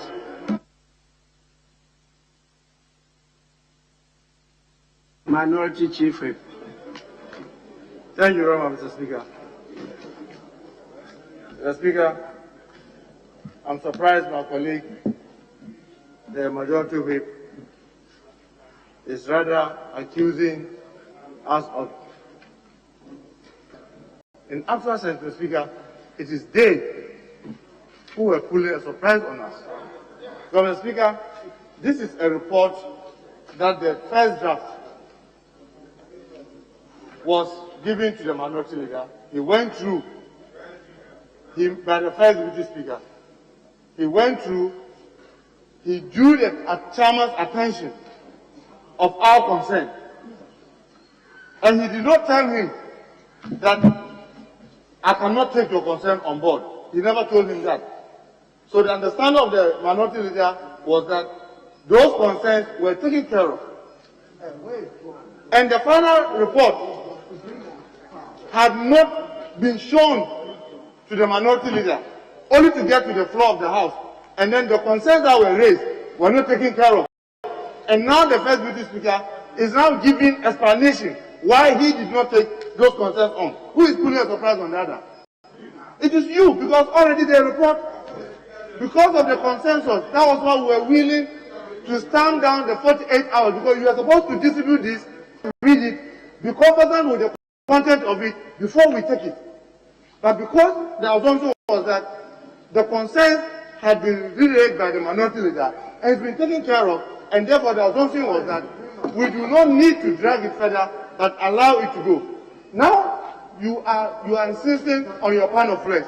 The only thing we will have to do is to insist that let's go the full hog. So that the full hog is that each of them to take 48 hours, and then whatever there is in there, we'll battle it when the time comes. Yes. So, Speaker, yes, they've lost the vote, and we have to adjourn the House to tomorrow, if they do not have any other business. Thank you very much, Mr. Speaker.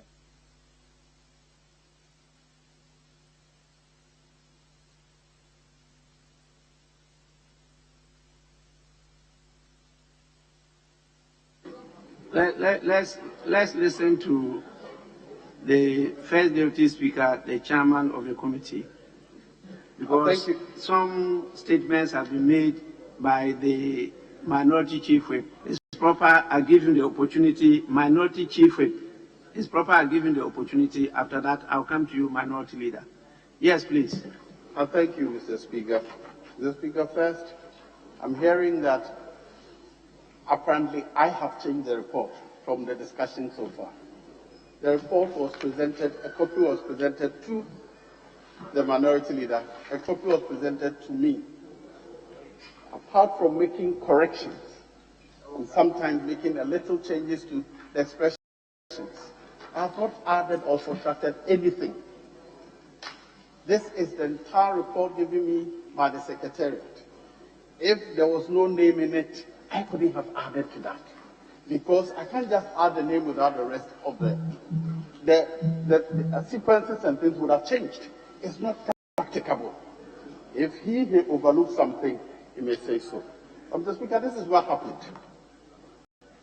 I think on the Thursday, a week ago, after we closed proceedings, but before a decision were taken, Honorable Member for Tamale North, Honorable Tuhini, walked behind me and whispered to me that he will vote against a particular nominee.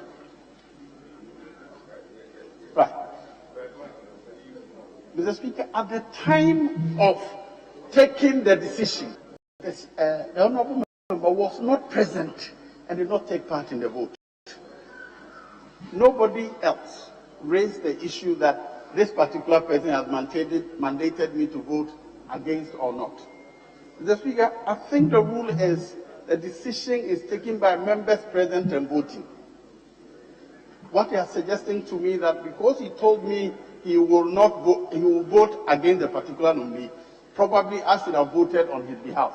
I don't have that mandate. And at the time we were leaving the chamber, our meeting room, nobody indicated that he was voting against any one of the nominees we considered that day. But the Honorable Minority Leader, I think yesterday or the day before, suggested to me that they will not support, or one person will not support this particular candidate. Mr. Speaker, that is happening too many times. When decisions are taken together, after that, one leader or another will call you and ask you to change the decision of the committee. I mean, it is making it stressful. If we have to go back and take a decision, that's all right. But you don't call me to change the decision that we are taking together. The same thing happened on Friday.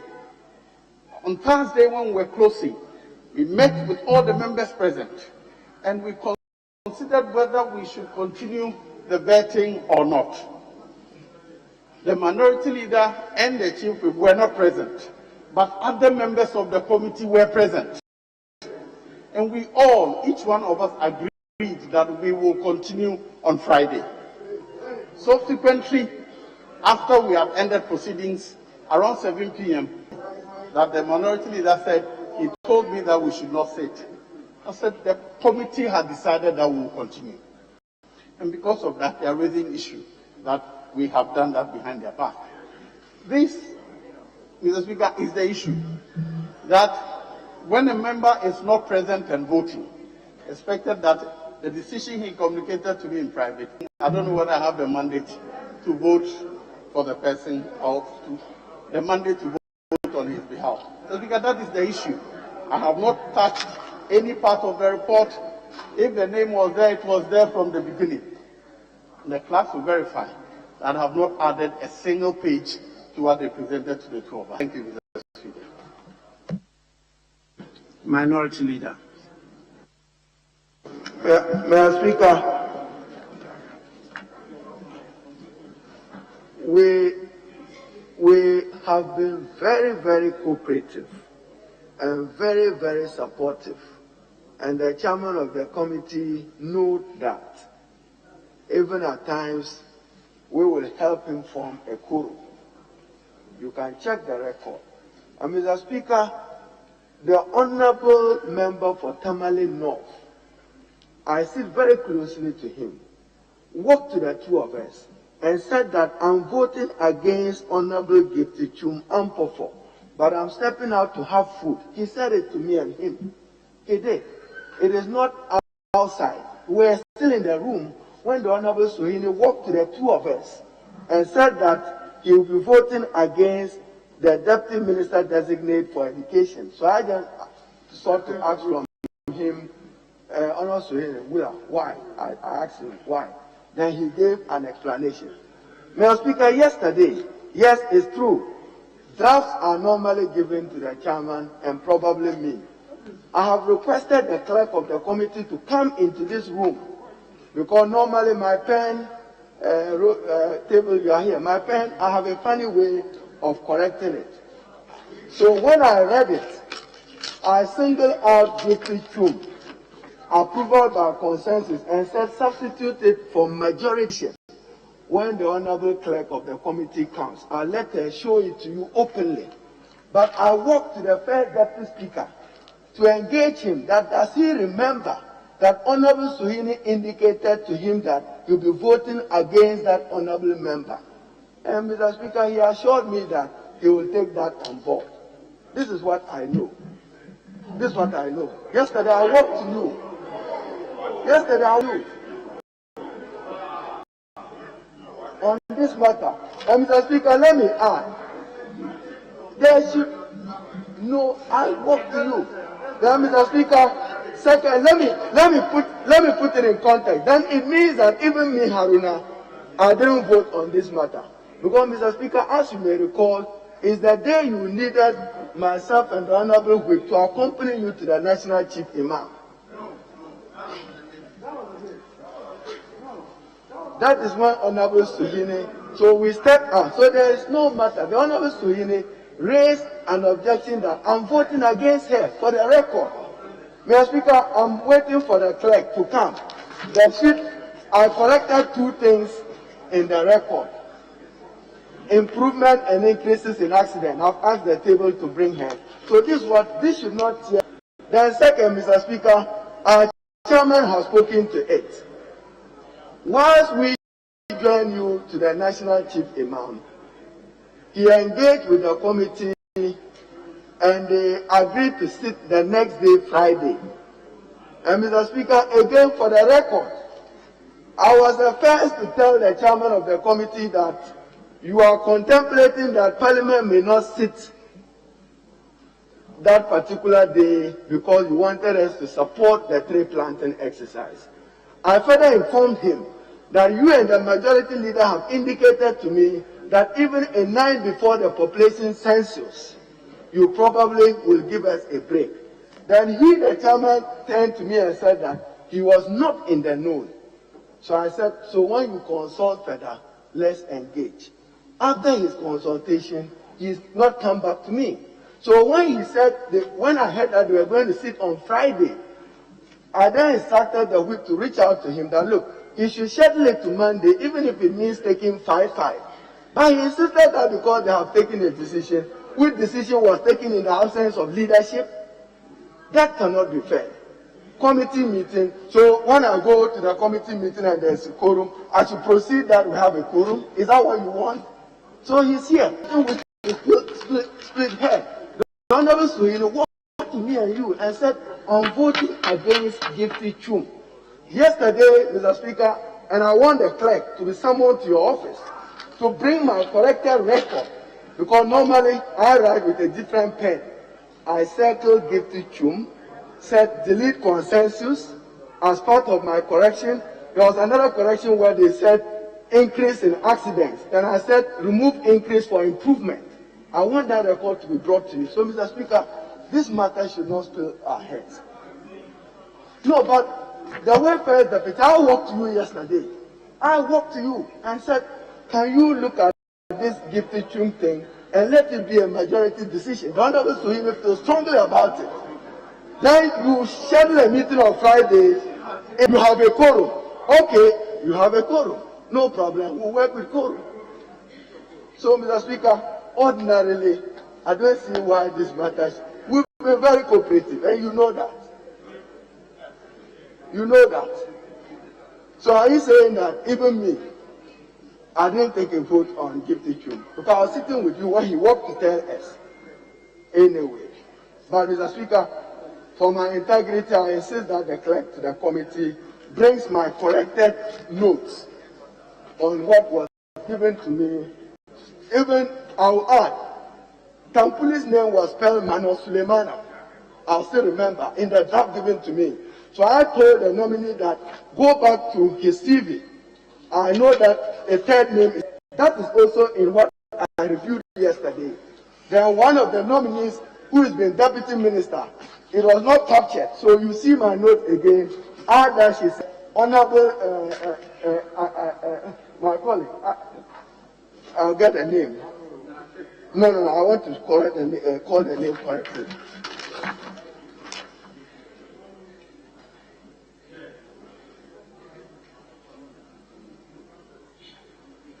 The Honorable MP there, not Chum. In that other report, I did. I also corrected that. So, Mr. Speaker, ordinarily this shouldn't split our heads in the spirit of cooperation, in the spirit of working together. We've worked together. But maybe, Mr. Speaker, you hear Suhili, because I know he walked past me and related to the two of us.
Honorable members, please, I want to see everybody be seated.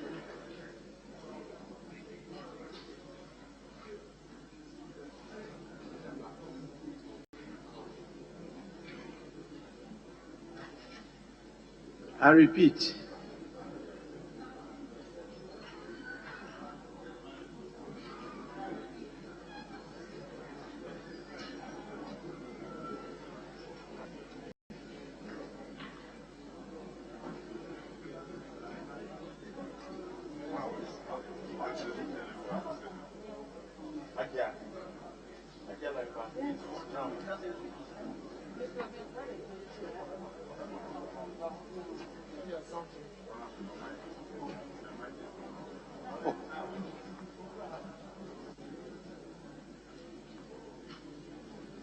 I want to repeat what I said earlier on. I think leadership should put their heads together to resolve this matter.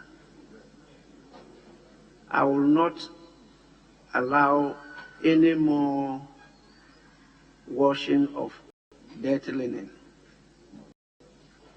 in public. So I'm going to suspend sitting.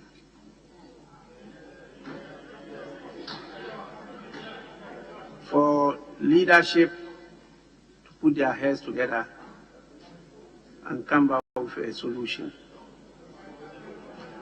I have a solution, but it is not for me now to do so. I want you to provide the solution. Honorable members, I'm aware you cooperated with each other for all this while. I don't think this miscommunication, lack of information, should rather destroy all the work we've done for all this while.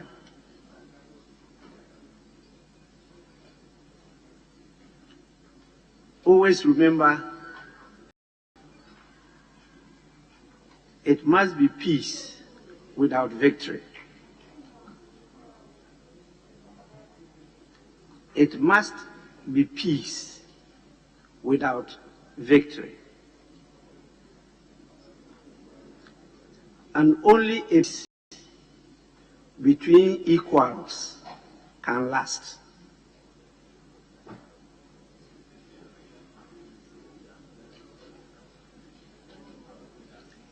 So please, let's find a solution to this small problem.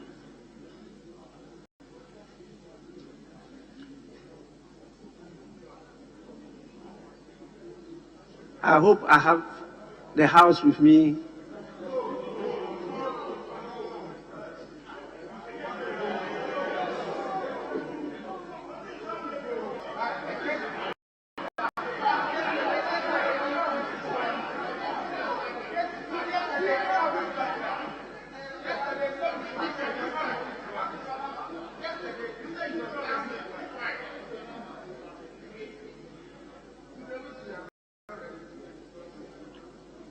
Well, Honorable Richard Achampon, are you on your feet to say that you disagree with me? Mr. Speaker, far from that, I overheard my senior colleague say there's a senior prefect. But our studying orders, we don't have this arrangement. Who nominated him to be the senior prefect in this?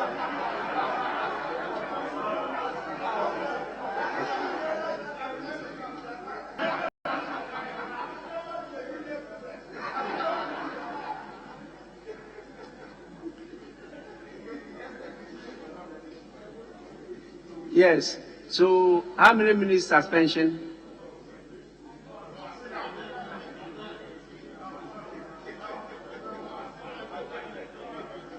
Ten minutes. Leadership. 10 minutes. 10 minutes. Yes, please. Mr. Speaker, unfortunately, I was on my feet earlier to express the very issues you have raised. But we thank you for your guidance, Mr. Speaker. I believe that 20 minutes for us to engage to resolve this matter as per the earlier application will be helpful. I thank you. Yes. Mr. Speaker, your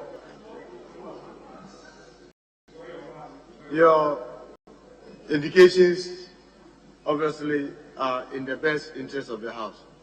Mr. Speaker, I want to plead, looking at how tempers have gone up, we'll better achieve results if we adjourn and control this tomorrow. I have my doubt at this moment, the way tempers are high, if leaders go in, whether 20 minutes will be enough to be able to resolve it. Meanwhile, Mr. Speaker, it's past 6:30. So I want to plead, looking at all of us being around the House since morning, maybe if we take an adjournment, it will help tempers to be cool so that we'll be able to resolve this by tomorrow morning. Thank you, Mr. Speaker.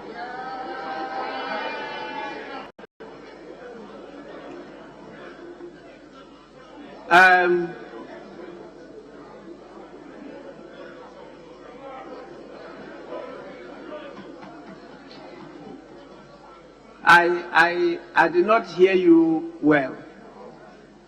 Did I hear you say that the way members are mad?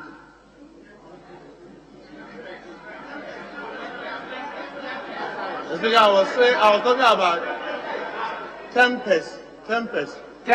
Yes. Are high? Yes. Because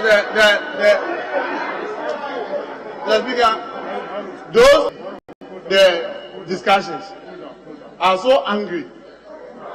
And my fear is that in that circumstance, they will only go and continue the argument without necessarily trying to resolve it.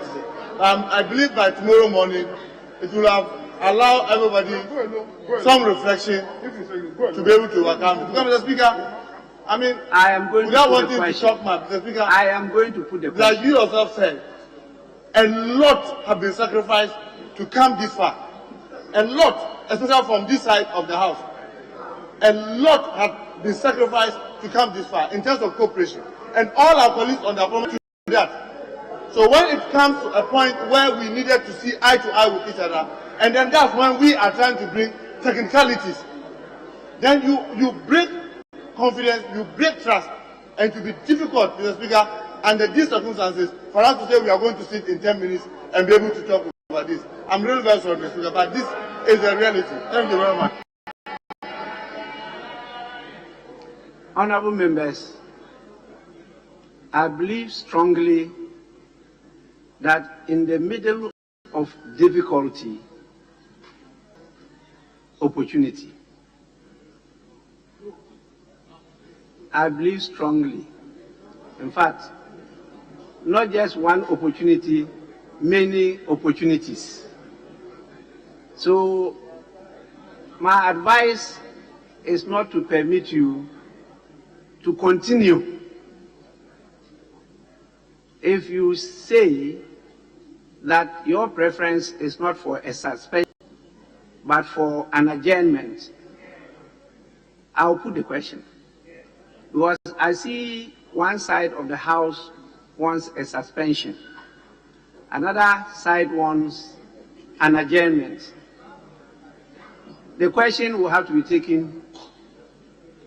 I'll put the question and you have to take the decision. It's not for me to do so. Why? Deputy Majority Leader, you are insisting you want to have a word. Mr. Speaker. Yes. With respect, if I may quote Honorable Minority Leader, he said, this is not a matter for us to split heads. I am of the firm view that having ruled that we should engage, let us engage. Mr. Speaker, Honorable Minority Chief Whip, the Honorable Minority Chief Whip's position to the fact that temperatures are so high. Mr. Speaker, even on the 7th of January matter, we resolved it. Mr. Speaker, I listened to the chairman of the appointment committee. I listened to Honorable Harun Idrisu, and I believe that these are matters that. So, Mr. Speaker, I will encourage my colleagues that since you have, because, Mr. Speaker, the respect we have for you as a chair of this house means that we should oblige you when you give us advice. Mr. Speaker, your advice is that we should engage as leadership. I do not think that Honorable Minority Chief Whip wants to suggest that we shouldn't explore that opportunity now. So I will plead with him. Mr. Speaker, I will plead with the leadership of the minority side that let us take advantage of the 20 minutes that, Mr. Speaker, you've offered us, so that we deal with this matter. Mr. Speaker, yes, he is right, we've come so far. We've done so much for ourselves and our country. Just for the optics, it's for the governance of the country. So I will plead, Mr. Speaker, let us do the engagement and then come back and resolve it. Mr. Speaker, that is all my plea. I thank you. Yeah, so, Mr. Speaker, at least let's make an effort. Mr. Speaker, I can understand if some people are of the view that, well, their tempers are so high. I'm not taking that away from anybody. But at least let us initiate the discussion. That is what we as leadership are supposed to do. Mr. Speaker, so we should do that. If you may suspend.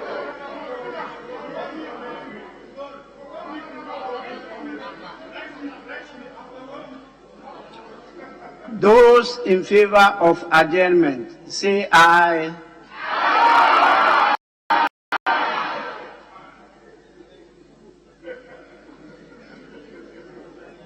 Those against adjournment, say no.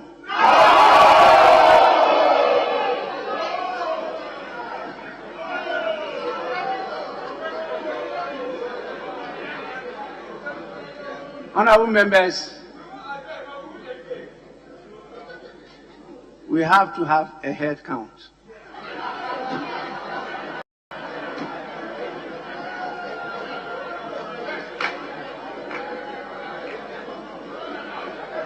Table office, please, head count.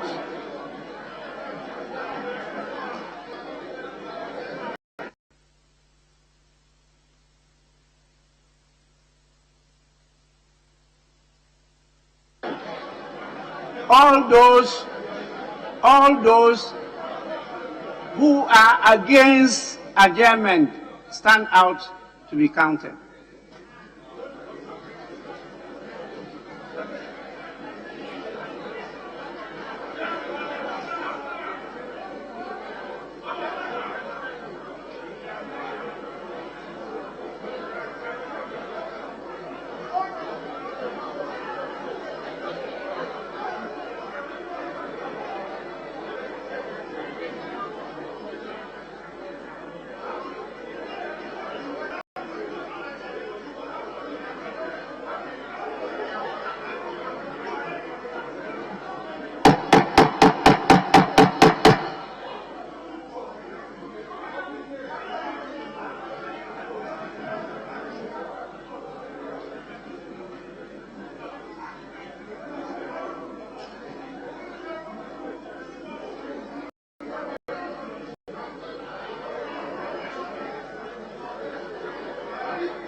If you keep moving, it will be difficult for the counting to be done.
Honorable members, be seated. Honorable members, be seated.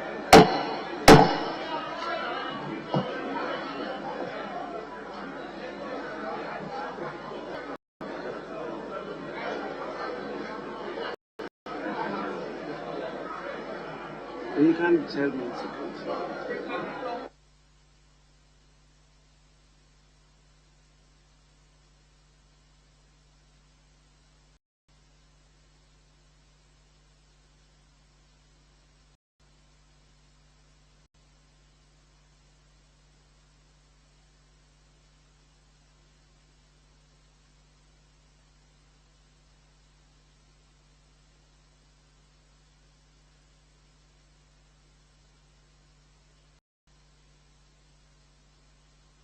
Honorable members, it has been impossible for the counting to be done because of the movement of members. Please, this is the report I received. And so we are going to go by the list. We have the list here. We mention your name and we tick.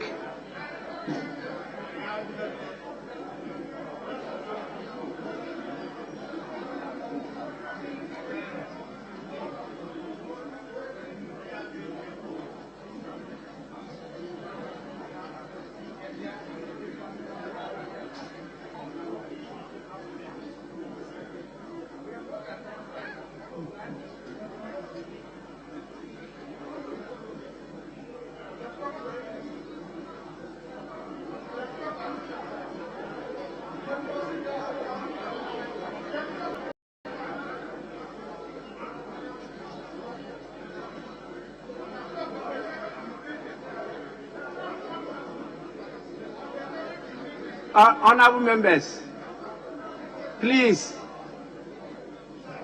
We are starting the counting.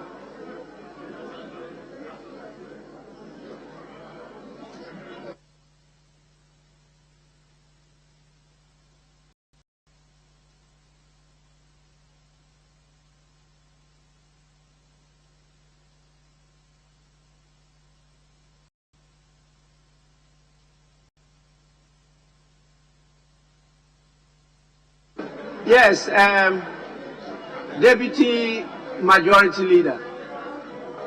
Mr. Speaker, we started sitting at 2 o'clock. Mr. Speaker, we started sitting at 2 o'clock. As we speak, the clock, it is 6:15. Quarter to 7. Mr. Speaker, upon a normal count, we have done 4 hours, 45 minutes.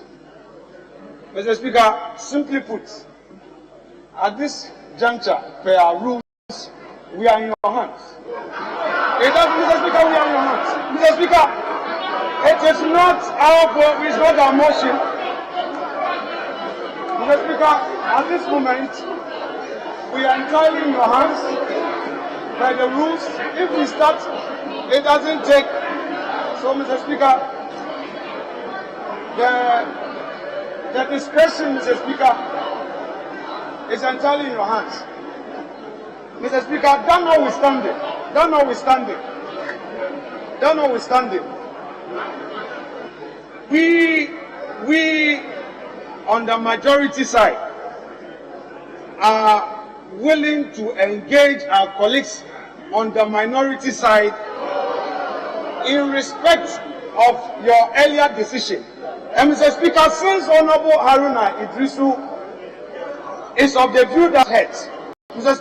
Speaker, we would not split heads and would like to proceed to consider this matter. Perhaps if they are minded to oblige us, we come back tomorrow and then with a fresh mind we proceed. But Mr. Speaker, we cannot take a vote to adjourn or otherwise. It is entirely in your hands to decide because of the time spent. Mr. Speaker, I thank you. Honorable Deputy Majority Leader, we are in the middle of taking a decision whether we should adjourn or continue sitting. In that case, if we are to continue sitting, we'll have to suspend for a few minutes for leadership to put their heads together. Now, I put the question for adjournment, and it was difficult taking a decision based vote because both sides shouted, and it was very difficult. And so I decided to go to the next step, which is the next option of head count. And so it's now not in my hands, but it is in the hands of the House. If the House is saying that we should now please discontinue with that process and adjourn, say so. Mr. Speaker, all I sought to say, Mr. Speaker, all I sought to say was that the process of voting for adjournment or otherwise was otious, having regard to the time. So, Mr. Speaker, it cannot be adjournment at this point. Please, honorable members, let us pay attention to the rules. Mr. Speaker, at this juncture, adjournment or otherwise is entirely in your hands. Unless a member here is opposed to you adjourning the House.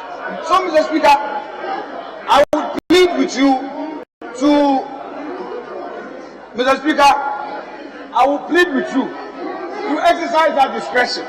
But if, Mr. Speaker, under the circumstance, it is your pleasure that a motion be so moved Mr. Speaker, I will make that motion for us to adjourn. Mr. Speaker, having regard to the fact that we are still in your hands to determine whether we are to adjourn or not. Yes, but the rules we are seeing. Deputy Majority Leader, I don't need any motion. Yes, there's a question on the floor already on the issue of adjournment. If you want me to repeat the question, I'll do so. Those who are in favor of adjournment say aye.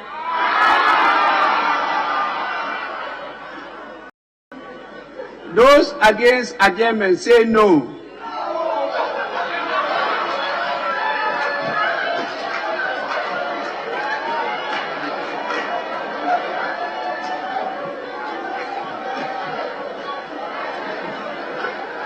Honorable members, the ayes have it.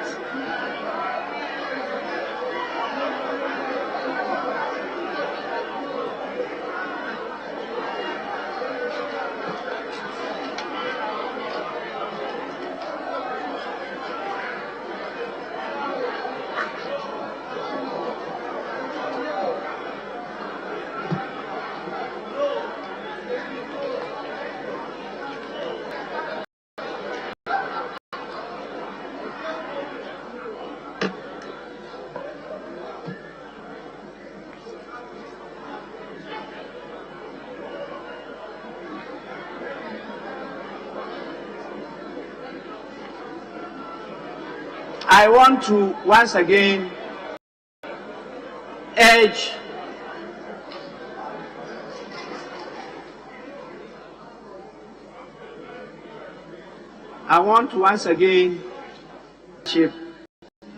to put their heads together to resolve this seeming impasse.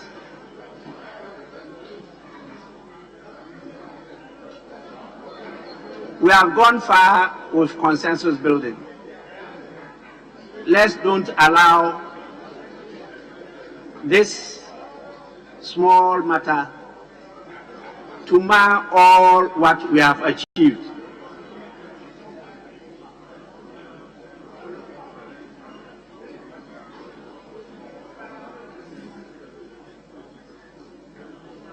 I want that it must be peace without victory. Honorable members, if you want to listen to yourselves, I will stop. After you finish listening to yourselves, then I'll repeat what I'm saying and then adjourn the House.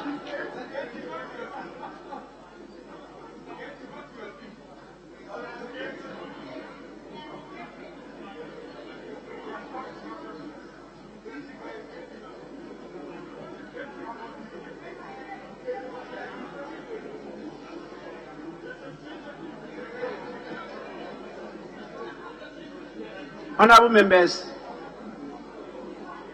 I'm just repeating that it must be peace without victory. Only a peace between equals can last. Are we together? With this, I proceed to adjourn the House. The House is accordingly adjourned till 10 in the forenoon. Tomorrow is Friday, and as you know, we want to adjourn early for members to proceed to their constituencies. So the House is accordingly adjourned.